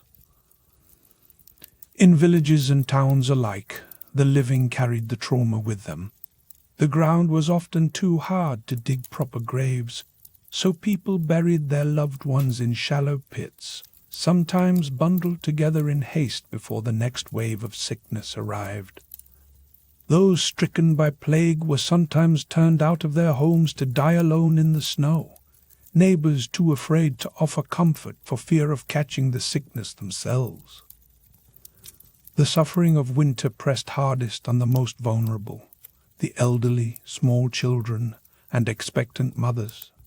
Without the warmth of modern stoves or the care of skilled physicians, many succumbed to cold, infection, or slow starvation before the first buds of spring. In some places, it's believed that as many as 30% of infants did not survive their first year, with the long, hungry months of winter claiming most of those tiny lives. Mothers, too, faced peril with each pregnancy, their bodies weakened by scant food and the biting chill. Imagine giving birth in a draughty cottage, the only heat from a smoky fire, and the only comfort a whispered prayer. Even kings and princes could not escape winter's cruel hand. Listen to the story of Matilda, the daughter of King Henry I of England. In the winter of 1120, Matilda, just 12 years old and carrying her first child, set sail across the English Channel aboard the White Ship. Disaster struck when the vessel hit a hidden rock. As the icy water poured in, panic broke loose. Matilda managed to reach a small boat, but when she saw her half-brother William floundering in the water, she called for the rowers to turn back for him. So many desperate souls tried to climb aboard that the little boat capsized, and all were cast into the black, freezing sea. Matilda, her unborn child, and her brother perished together. When the news reached her father, King Henry, it said his heart broke so completely that he never smiled again. The very old and very young often perished quietly, slipping away in their sleep as the frost crept beneath thin blankets. Even in the great halls of kings, the cold could not be entirely kept at bay. There's a passage in the poem of Sir Gawain and the Green Knight where King Arthur himself is described, shivering under his robes, his teeth chattering as he tries to keep up the spirits of his court.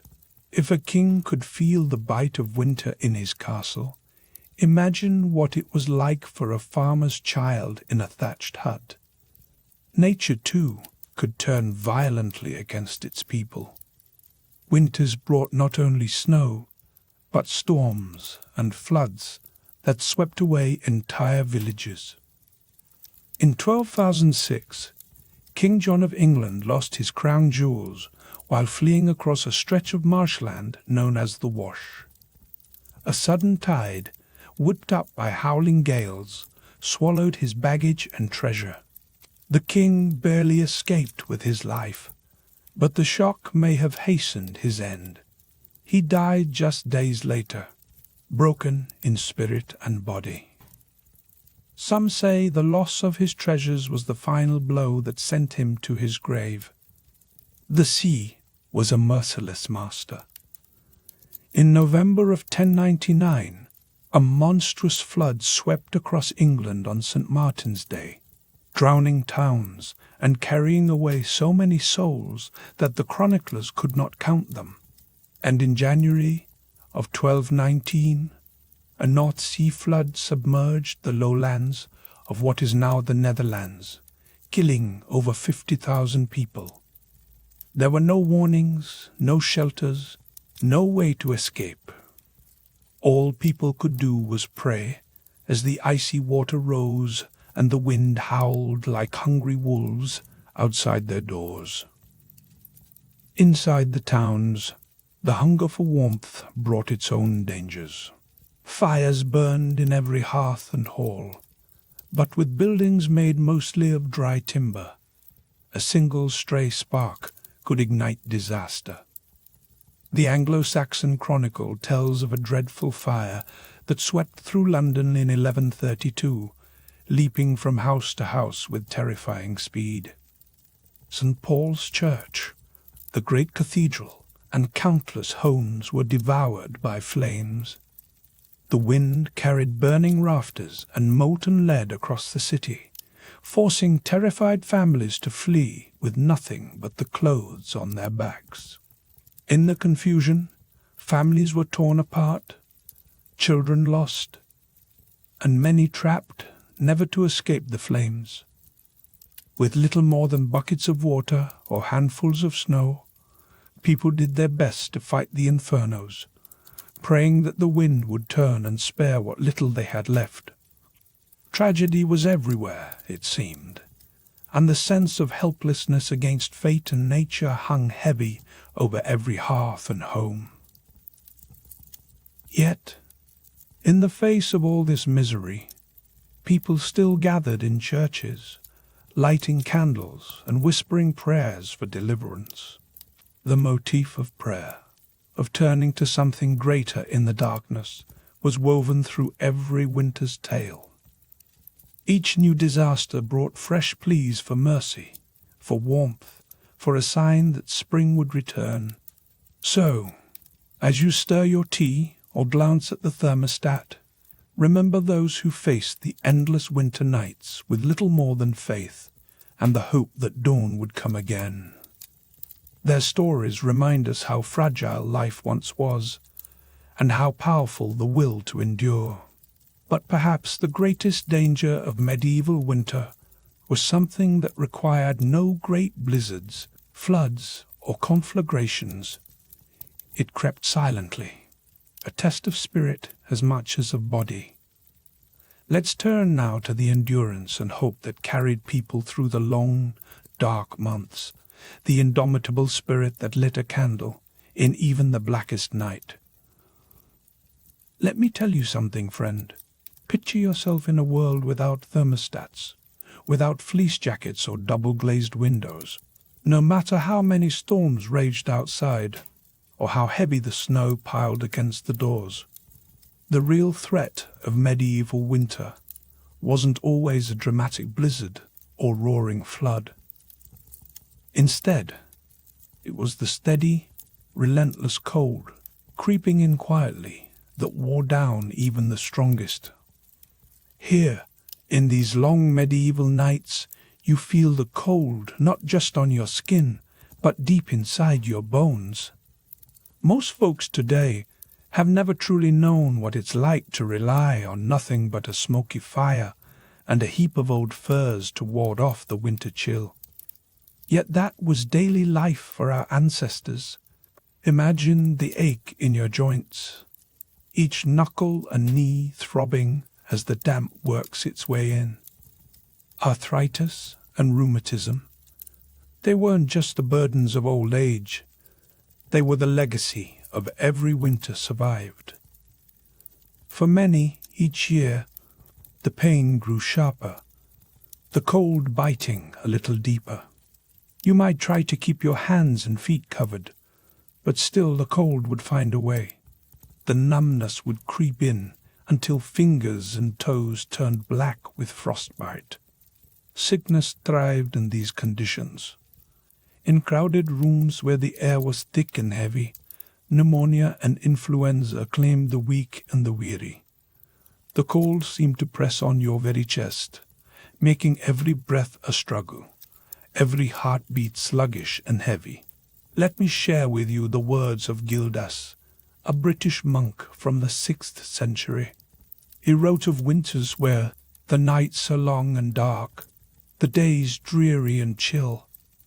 The air bites with malice, the icy blasts cut to the bone. Can you feel it? He described a world blanketed in snow and frost, a time when not just people but animals too suffered under a sky that seemed to hold no mercy. It was, he said, as if all the earth had been locked in the clutches of a frigid hell. If you were old or frail, winter felt like a curse. Each day dragged with a sense that the sun might never return. That warmth was a memory. People layered every scrap of clothing they owned, huddling together in the hope of sharing a little warmth. But no matter how many blankets you pulled close, the cold always managed to slip in, curling around you like a living thing. Fires burned low, often little more than embers, sending up threads of smoke that stung your eyes and caught in your throat. The stone walls were cold and damp, and the air inside was filled with the sounds of coughs and the soft moans of the sick. Every breath you took could leave a faint frost on your lips. Even the strongest, the ones who usually moved with purpose, found themselves slogging through each day as if wading through deep water. There was no running from winter's grip, not then. You couldn't escape to a sunny shore or climb under an electric blanket. The only choice was to face the cold, day after day, and night after night. Energy was precious, and every task seemed twice as hard with the cold sapping your strength. It's no wonder, really, that people in the Middle Ages marked their lives not by birthdays or anniversaries, but by how many winters they had survived. Just making it through to spring was a victory, a milestone they wore with quiet pride, even as the effort grew harder with each passing year.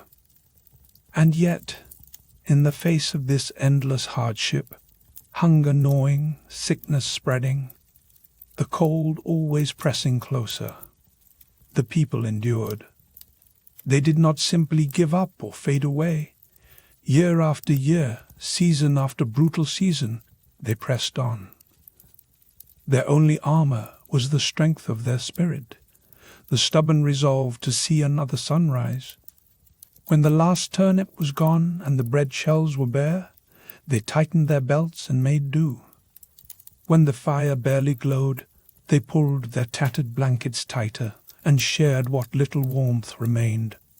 And in the darkest hours, when hope itself seemed to flicker, they drew close and told stories, stories of better days, of summer fields and golden sun, of the promise that winter would end. There's a line from the 14th century poem, Piers Plowman, that speaks to this unbreakable will. It goes, through woe and winter's bale, frost and snow and sleet and hail, all shall pass and peace prevail. Hope shall triumph and never fail. Those words weren't just poetry, they were a lifeline. Even in the bleakest moments, medieval folks found small pockets of joy, a shared meal, a neighbor's kindness, music drifting through the cold air. People helped each other, offering what little they could spare to those who had nothing at all. In the flicker of candlelight, prayers and songs rose together, weaving warmth into the very heart of winter. Some claimed, in the deepest night, to hear angel voices caught in the wind, promising that light and warmth would come again. That's what kept them going. The hope that one day soon the sun would rise a little earlier, the snow would begin to melt, and the world would be reborn. They held onto that vision with everything they had. Every day they survived. Every hardship they overcame was a step closer to the new season. This endurance, this refusal to give in to despair, became their greatest strength. Their spirits were forged in ice and hardship, shaped by the knowledge that winter might be merciless. But it was never forever. Every spring that followed was brighter, every green shoot more precious, because of what they had endured. It's easy for us to complain about scraping frost from our windshields, but just think, our ancestors faced winter with nothing but grit and hope. For them, every day was a test, every night a trial. And still, they survived. They passed down to us their stories, their lessons, their example of resilience. So when you find yourself facing a hard time, a setback, a loss, the weight of a long, dark season, remember the people who came before you, the medieval folk who stared into the teeth of winter, who buried their dead in frozen earth, who woke to hunger and yet kept going. They never let go of hope, no matter how dark the night. If they could make it through, with little more than faith and a few worn furs, then surely you can find the strength to carry on too. Their story is a reminder that no matter how endless winter feels, spring is always waiting on the horizon. The brutal winters of the medieval world are behind us now, but what they teach us about courage, about endurance, about the power of hope, still echoes today. So let's walk in their footsteps, meeting whatever challenges come with compassion, with determination, and with that same unyielding hope. If they could hold their heads high through the harshest seasons, then so can you. Winter may come, but As every medieval villager knew in their heart, spring is never far away. And as we move forward, let's carry their wisdom with us. Now, as the chilling winds continue to howl across the frozen landscape in our story, imagine the villagers gathering around the flickering light of the hearth fire. In the next part, we'll step inside with them and see how, even in the grip of winter, the enduring human spirit found ways to shine. Stay with me. There's warmth and wonder yet to come. Picture yourself, just for a moment, as the wind rises outside. It wails and rattles loose shutters, sneaking its icy fingers through every crack and seam. In the heart of a medieval winter, that wind is more than just noise. It's a living presence, stalking the land and the lives of everyone who calls it home. Now, imagine you're gathered with your family, pressed close together around the glow of a hearth fire. The flames dance and shadows flicker along the rough stone walls, painting stories of survival and memory. Each person in the room leans in, sharing not only warmth, but tales of winters gone by, some filled with hardship, others with laughter in the face of adversity. Across the countryside, from the humblest peasant cottage to the sprawling halls of the manor, everyone feels the sting of winter's breath. No one, not even the lord in his great stone house with its thick walls and tapestries, escapes the reach of the cold. The wind whips through the gaps in thatch and wood, making even the proudest noble shiver. If you're lucky, you might have a blazing fire and a thick fur to wrap around your shoulders. But for most, the protection is thin, and the cold seeps in anyway, settling deep into your bones and refusing to leave. In the manor's great hall, there's a roaring fire that devours logs by the armful. Servants hurry back and forth, their hands red and chapped from the cold as they stoke the flames and sweep up ashes. Even so, the chill creeps in, and the lords and ladies crowd closer to the warmth, their laughter tinged with unease. Every trip beyond the hearth's light is a venture into the unknown, an invitation for the frost to claim a bit more of your comfort. You might catch a glimpse through a frosted window of the peasants trudging home, heads bowed, cloaks wrapped tight, faces pinched against the biting air.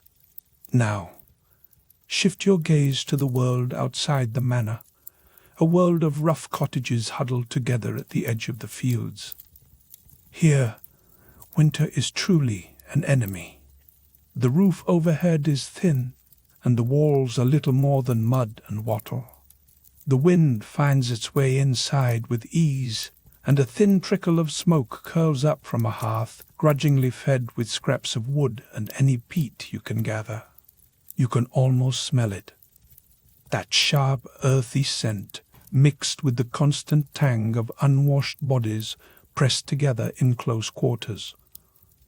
Whole families sleep side by side, sharing what little heat they can muster. The air is heavy, thick with the smells of sweat, smoke, and the faint, ever-present sourness of hunger. Yet, even here, amidst the hardship, there are moments that shine through. On certain nights, the village square glows with the light of a communal fire. Neighbors emerge from their cramped, smoky homes to gather around the flames, their faces lit by orange light and hope. For a little while, laughter rises above the crackle of burning wood. Someone tells a story, a memory from a winter-long past, or a joke that makes even the oldest among them smile. You might hear a song, rising and falling in a language older than the stones beneath your feet.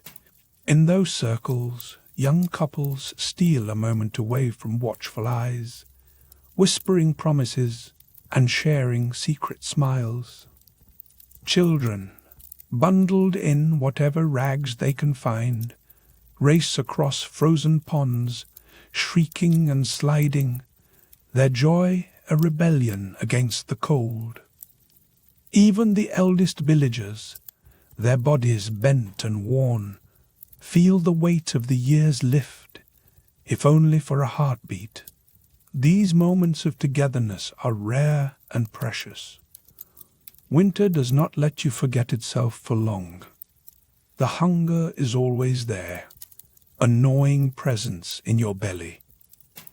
Every day the food stores shrink. The bread is stretched thinner, and the broth in your bowl grows more watery. You try not to think of spring's bounty. The promise of green fields and full larders seems so far away, almost a cruel joke, as you stare out at the white empty world beyond your door. The fear of famine is real and ever-present. One bad harvest, and the village could be lost. Mothers watch their children's faces grow thinner, cheeks hollowing as the weeks drag on, hope flickering and fading with every empty bowl. And hunger is not your only enemy. The cold, relentless as it is, brings other dangers with it. Illness sweeps through the village, taking advantage of weakened bodies.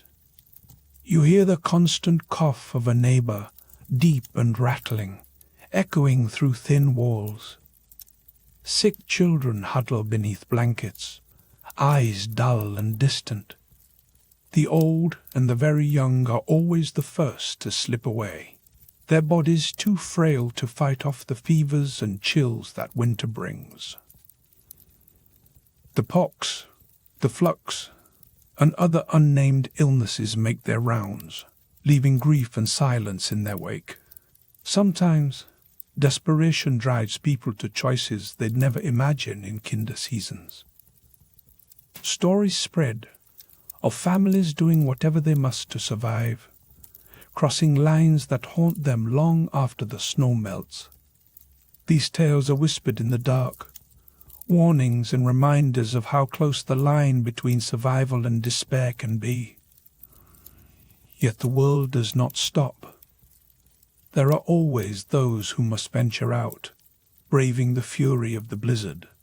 Imagine setting out on the road, cloak flapping in the wind, the world nothing but swirling white, and the crunch of snow beneath your boots. Many travelers vanish on such journeys, swallowed by the storm, their fate unknown until the thaw reveals their resting place.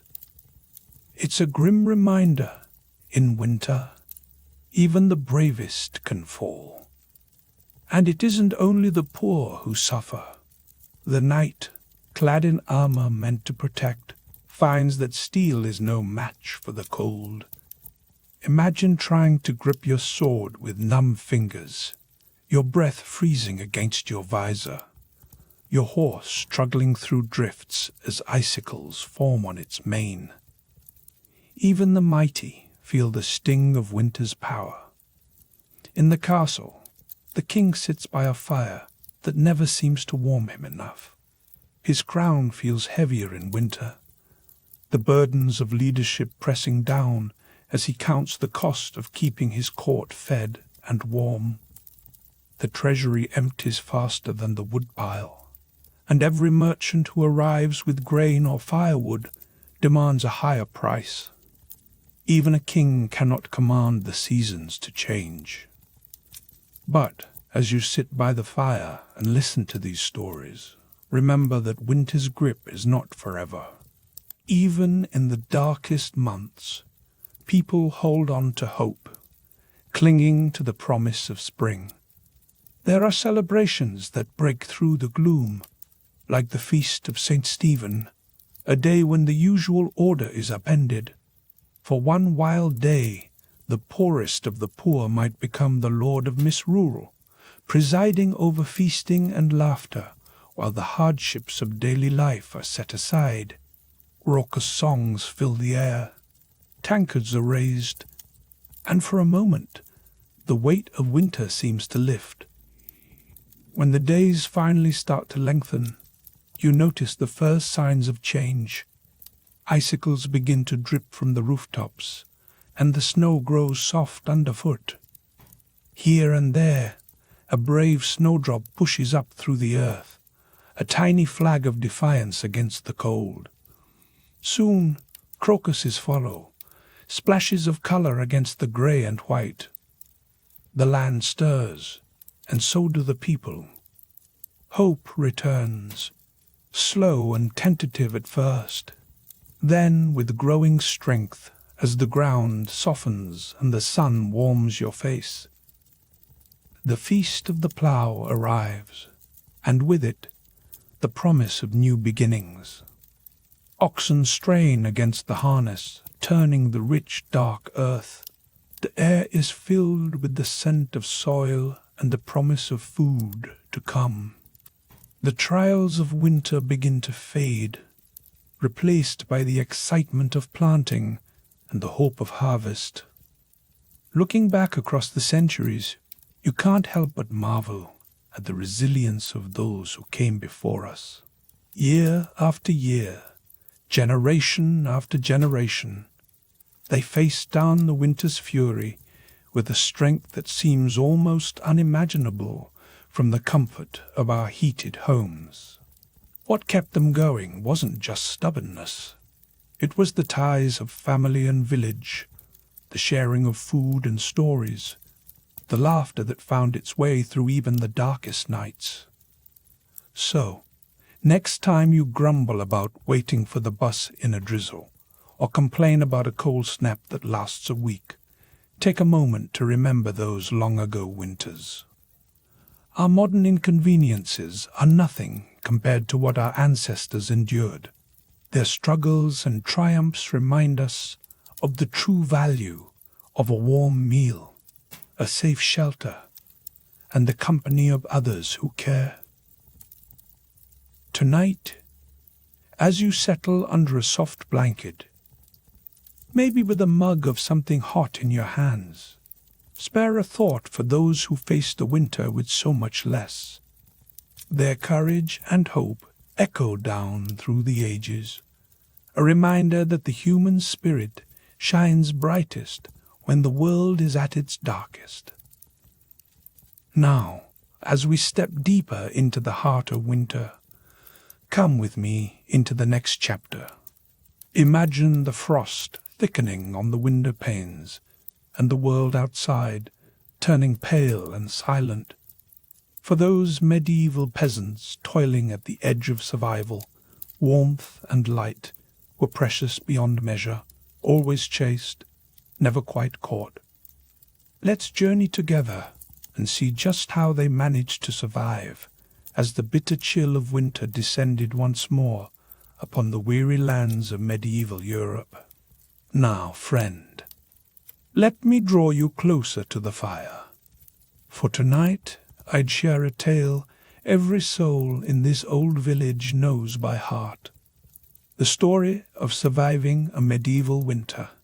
Imagine yourself waking before dawn, the air inside your little timber cottage colder than you thought possible, your breath rising in pale clouds as you fumble for your woolen cloak.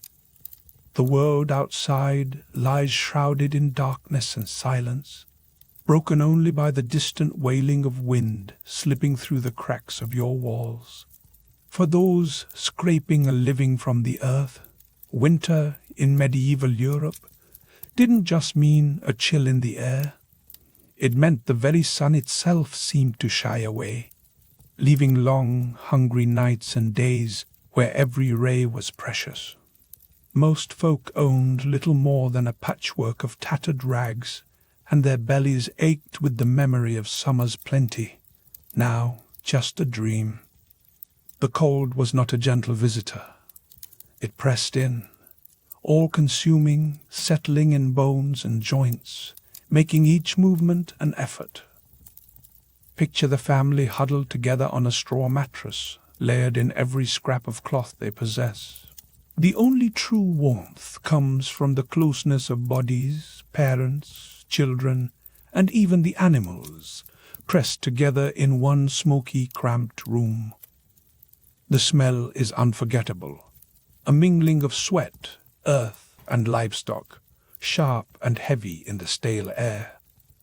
The cough of a child, the groans of an elder, the sigh of an exhausted mother. These were the sounds that marked the passing of a winter night. Yet, if you were lucky, a small fire might sputter in the corner, fed by whatever wood could be gathered and jealously guarded. There'd be times when the woodpile shrank too quickly and the fire dwindled to embers. Then, the only things between you and the frozen world outside would be hope and each other. But do not imagine that the nobles were immune to winter's cruel grip. Castles might look grand and imposing from a distance, but inside, once the snows came and the winds howled across the moors, those high stone walls turned into icy vaults. The cold crept along the flagstones, slipped beneath heavy tapestries, and seeped into every chamber, no matter how many roaring hearths the servants kept lit. There's an old story, one I heard from my own grandmother, about Queen Elizabeth Woodville, the wife of King Edward IV. They say that one especially bitter winter in the 1400s, she was found frozen in her own bed, despite being wrapped in layers of the finest velvet and fur. Historians may debate the truth of that tale, but whether or not it happened just that way, the story captures the heart of the matter. Even the most powerful could be brought low by winter's relentless hand. You see, hunger and cold cared little for gold or lineage. Nobles might escape the worst of the filth and starvation. But when the wind battered the castle's towers and frost painted the windows white, no amount of wealth could keep out the chill entirely. The king's table groaned, with roasted meats and sugared fruits at Christmas, but in the deep hours of the night, the icy breath of winter still found its way beneath the covers. So, as the days grew shorter and the darkness thickened, a shared sense of grim acceptance settled over everyone, from the lowliest farmhand to the lord of the manor. People took stock of their food stores once, twice, and yet again, counting every last onion, every crust of bread, every joint of salted pork. The youngest were sent to gather firewood, scouring the frozen woods for twigs or anything dry enough to burn. Woolen cloaks and mittens were patched and repatched, worn with stoic determination. The world outside was silent and still, the fields hard as stone underfoot, and the rivers locked in ice. Work ground to a halt. The plough waited, rusting, for the thaw. Whole villages seemed to hold their breath, time slowing to a crawl as the wind battered the shutters and the snow drifted higher against each door. And yet, even in the heart of hardship, the spark of joy was kept alive. The turning of the year brought the feast of St. Stephen on December 26, a brief and shining respite right in the bleakest weeks. For a few wild days, everything was turned upside down. Imagine the whole village gathering in the Lord's Hall, where a humble peasant, perhaps a mischievous farmhand with a twinkle in his eye, was appointed the lord of misrule. Suddenly, the usual rules vanished. Laughter rang out, faces flushed with drink and delight, as the new lord issued silly proclamations and led dances that snaked around the tables. It was chaos, but joyful chaos. nobles and peasants side by side, sharing jugs of ale, singing, and clapping hands in time with the lively tunes of fiddles and pipes. For a moment, hunger and cold were forgotten.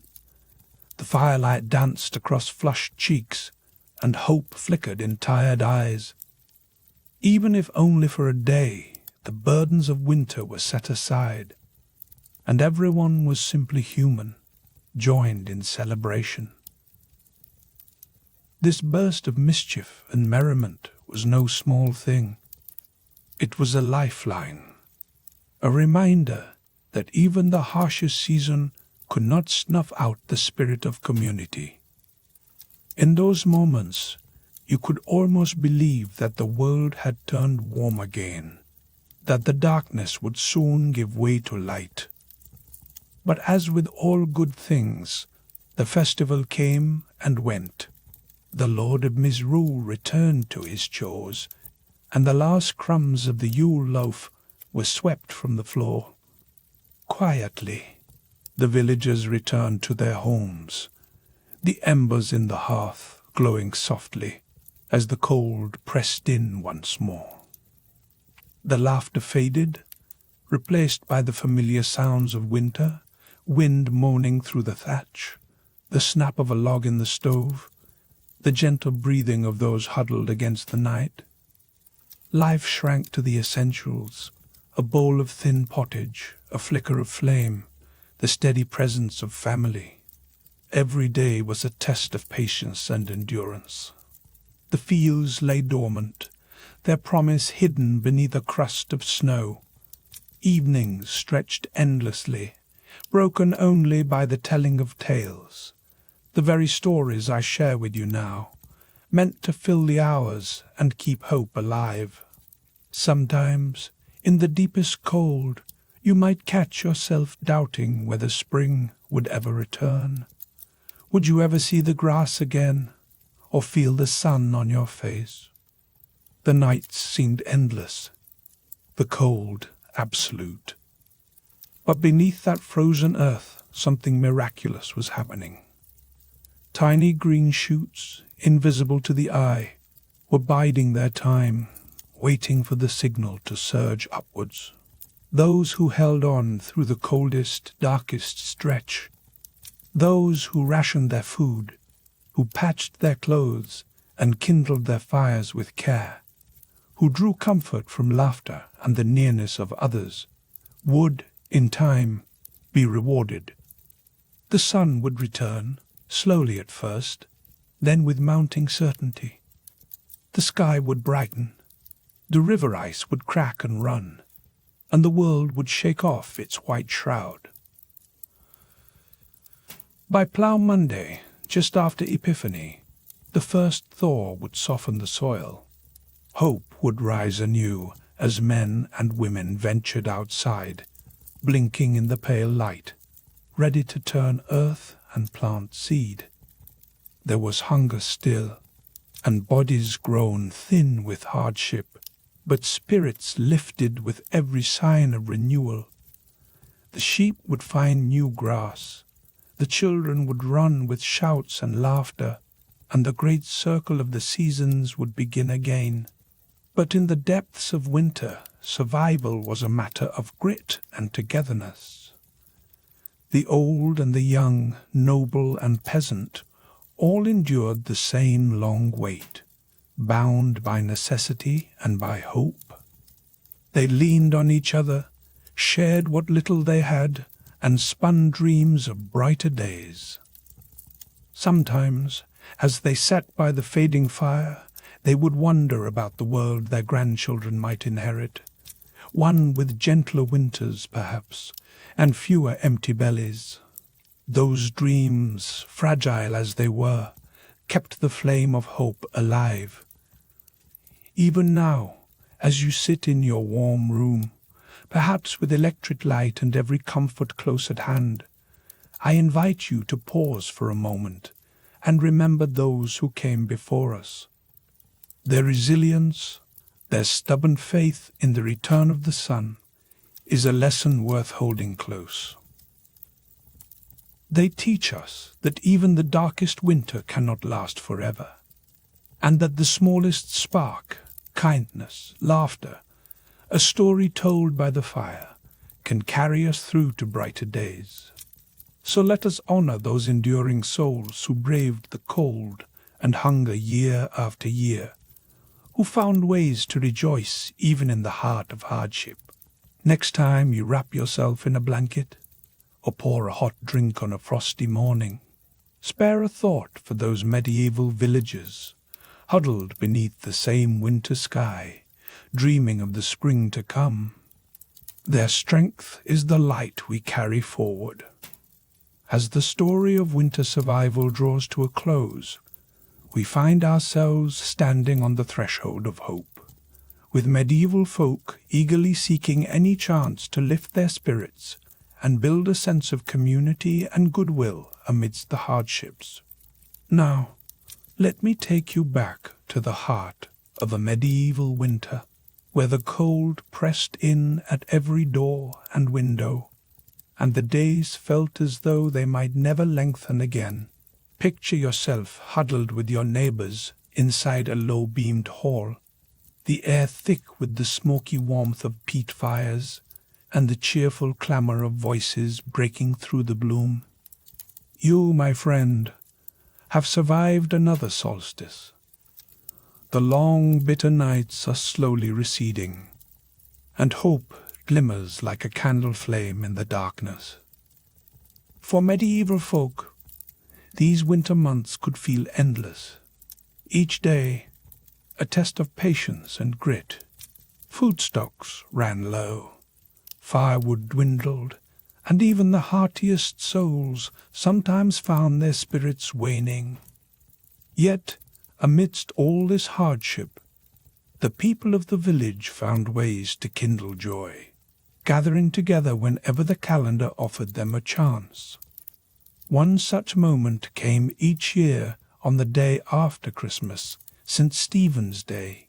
Perhaps you can hear the crackle of anticipation as the villagers ready themselves for a day that promised laughter, raucous celebration, and a brief escape from the season's severity. By the time our ancestors reached the Middle Ages, St. Stephen's Day had grown into a cherished tradition. It was the moment when the shadows of winter lost their hold, if only for a little while.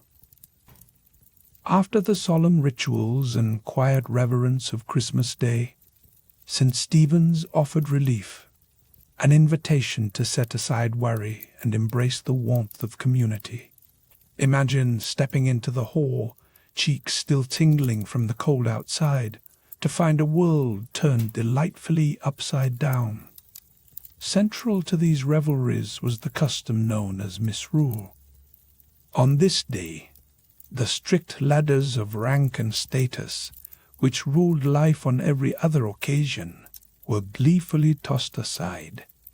In a spirit of playful rebellion, the villagers would choose one among them, a humble peasant or a mischievous youth, to become the lord of misrule. For 24 hours, this unlikely sovereign held sway over the whole gathering. Even the manor's lord and his fine-robed household had to obey the Lord of Misrule's comical commands. Can you picture the scene? The Lord of Misrule, decked out in borrowed finery and a crown of straw or holly, leads a wild procession through the village lanes. Children dart about with garlands, women sing bawdy songs, and old men play at being knights or fools. The raucous laughter and cheerful shouting echo far into the frosted night, carrying with them the giddy thrill of a world where, just for a day, anyone might be king or queen. As the revelry intensifies, entertainers step forward. Minstrels pluck out lively tunes on battered lutes, while jugglers toss apples and torches high above the crowd. Jesters, their faces painted in bright streaks, dance on tables and call out jokes that leave everyone roaring with laughter. And then there are the mummers. Troops of villagers, faces hidden behind crude masks, strutting and capering through the hall. They perform wild, exaggerated tales of legendary heroes and foolish villains, their antics so broad and silly that even the sternest elders cannot help but smile. Games break out in every corner. One group rolls dice, their faces intent as they wager scraps of bread or bright buttons. Another crowd gathers for a mock trial, where the Lord of Misrule presides over a farcical court, handing down ridiculous sentences. Perhaps a burly blacksmith is ordered to serve drinks to the children, or the proud reeve must sing a silly song. No one is spared, and the laughter that follows is a powerful tonic against the winter's chill. Of course, no celebration would be complete without a lavish feast. On St. Stephen's Day, tradition demanded that the wealthy and powerful open their larders for all. The Lord of Misrule would see to it that even the hungriest villager had a place at the table. Imagine the long boards creaking beneath the weight of roasted geese, capons, and, if fortune smiled, a boar's head, carried in with trumpets and cheers. Platters of pies, rich with dried fruits and sweet spices, tempt children to sneak extra helpings. And always, the wassail bowl makes its rounds, steaming with spiced cider, filling every cup and warming every heart. Close your eyes for a moment and imagine the sounds, the clinking of mugs, the crackle of the fire, the low hum of contented conversation, all woven through with bursts of song and sudden peals of laughter. For this one day, the hardships of winter fade into the background, replaced by the glow of shared joy and the comfort of community. As the last morsel is eaten and the fire burns low, the revelers drift back to their chilly cottages, cheeks flushed, arms linked, and hearts lighter than they were that morning. They carry away more than just the memory of a feast. They take with them the certainty that, even in the darkest season, they are not alone. The bonds of fellowship, laughter, and a generous spirit become a shield against the cold and a promise of better days to come. But winter's hold is not so easily broken. The days that follow return to their familiar hardships. Still, the warmth of St. Stephen's Day lingers, a small, persistent ember in the hearts of those who celebrated together. It is this ember that saw them through the bleakest stretches, the knowledge that joy could be found, and that hope was never fully extinguished, even when frost crept over every field and window pane. Soon enough, the first signs of change begin to stir outside. The snow, which once seemed endless, softens at its edges. The sharp wind carries the faintest hint of wet earth and new growth. As the weeks pass, watchful eyes scan the frozen ground for the first daring snowdrops, those brave little flowers that push their pale blooms through the slush, defiant in their promise that spring is coming. Can you imagine the excitement as children race to be the first to spot a shoot of green? Their shouts ring out through the village, drawing neighbors to windows and doors. For the weary, these fragile blossoms are a signal that the long, hard winter is beginning to loosen its grip. Spirits lift, and for the first time in months, smiles come more easily. With the coming of spring, life stirs everywhere. The hibernating animals, thin but alive, are led from their pens out into pastures just beginning to blush with green. The farmer, who has watched the sky with anxious eyes all winter, finally fastens the plough behind his oxen, eager to break the thawing earth. The first Monday after Epiphany arrives, known to all as Plough Monday. It is a day of great significance, when the ploughs are decorated with ribbons, blessed by the priest, and paraded through muddy lanes as a sign that the new season has truly begun. Picture the village gathered together again, this time in the fields, faces turned up to a sky that seems just a shade brighter. The ploughmen, still hungry from winter but filled with purpose, go door to door collecting bits of bread, ale, and even a coin or two, tokens of luck for the work ahead. Every gift is a prayer, every smile a silent hope that this year's harvest will be kinder than the last. There, among the furrows, an old grandmother kneels with her grandchildren. Her hands, worn and wise, show them how to press pea seeds into the softening soil, passing down the knowledge that has kept their family rooted for generations. The little ones giggle as an earthworm wriggles free, and the grandmother's laughter, warm and bright, is the truest sign that winter's darkness has been broken. With each seed buried and each shoot coaxed from the earth, the promise of spring grows stronger. The chill eases, replaced by the gentle caress of sun on cheeks and the scent of damp grass rising on the breeze. The land, once locked in ice, opens itself once more to hope and renewal. Now, as we sit together and look back from our own warm rooms, it's almost impossible not to feel a sense of awe at the resilience of those who came before us. Imagine enduring such winters without central heating, thick duvets, or even the certainty of enough food. Yet, year after year, they found ways to endure, to celebrate, and to hope. Maybe tonight, as you settle under your own comforter, and the winter wind rattles your windows, you'll find yourself thinking of those distant ancestors, how they faced each winter with courage, resourcefulness, and a spirit that refused to be extinguished. Perhaps you'll smile, knowing that a piece of their resilience lives on in you, that ember glowing quietly through every hardship. And as you drift off to sleep, let the memory of their feasts and their laughter keep you company.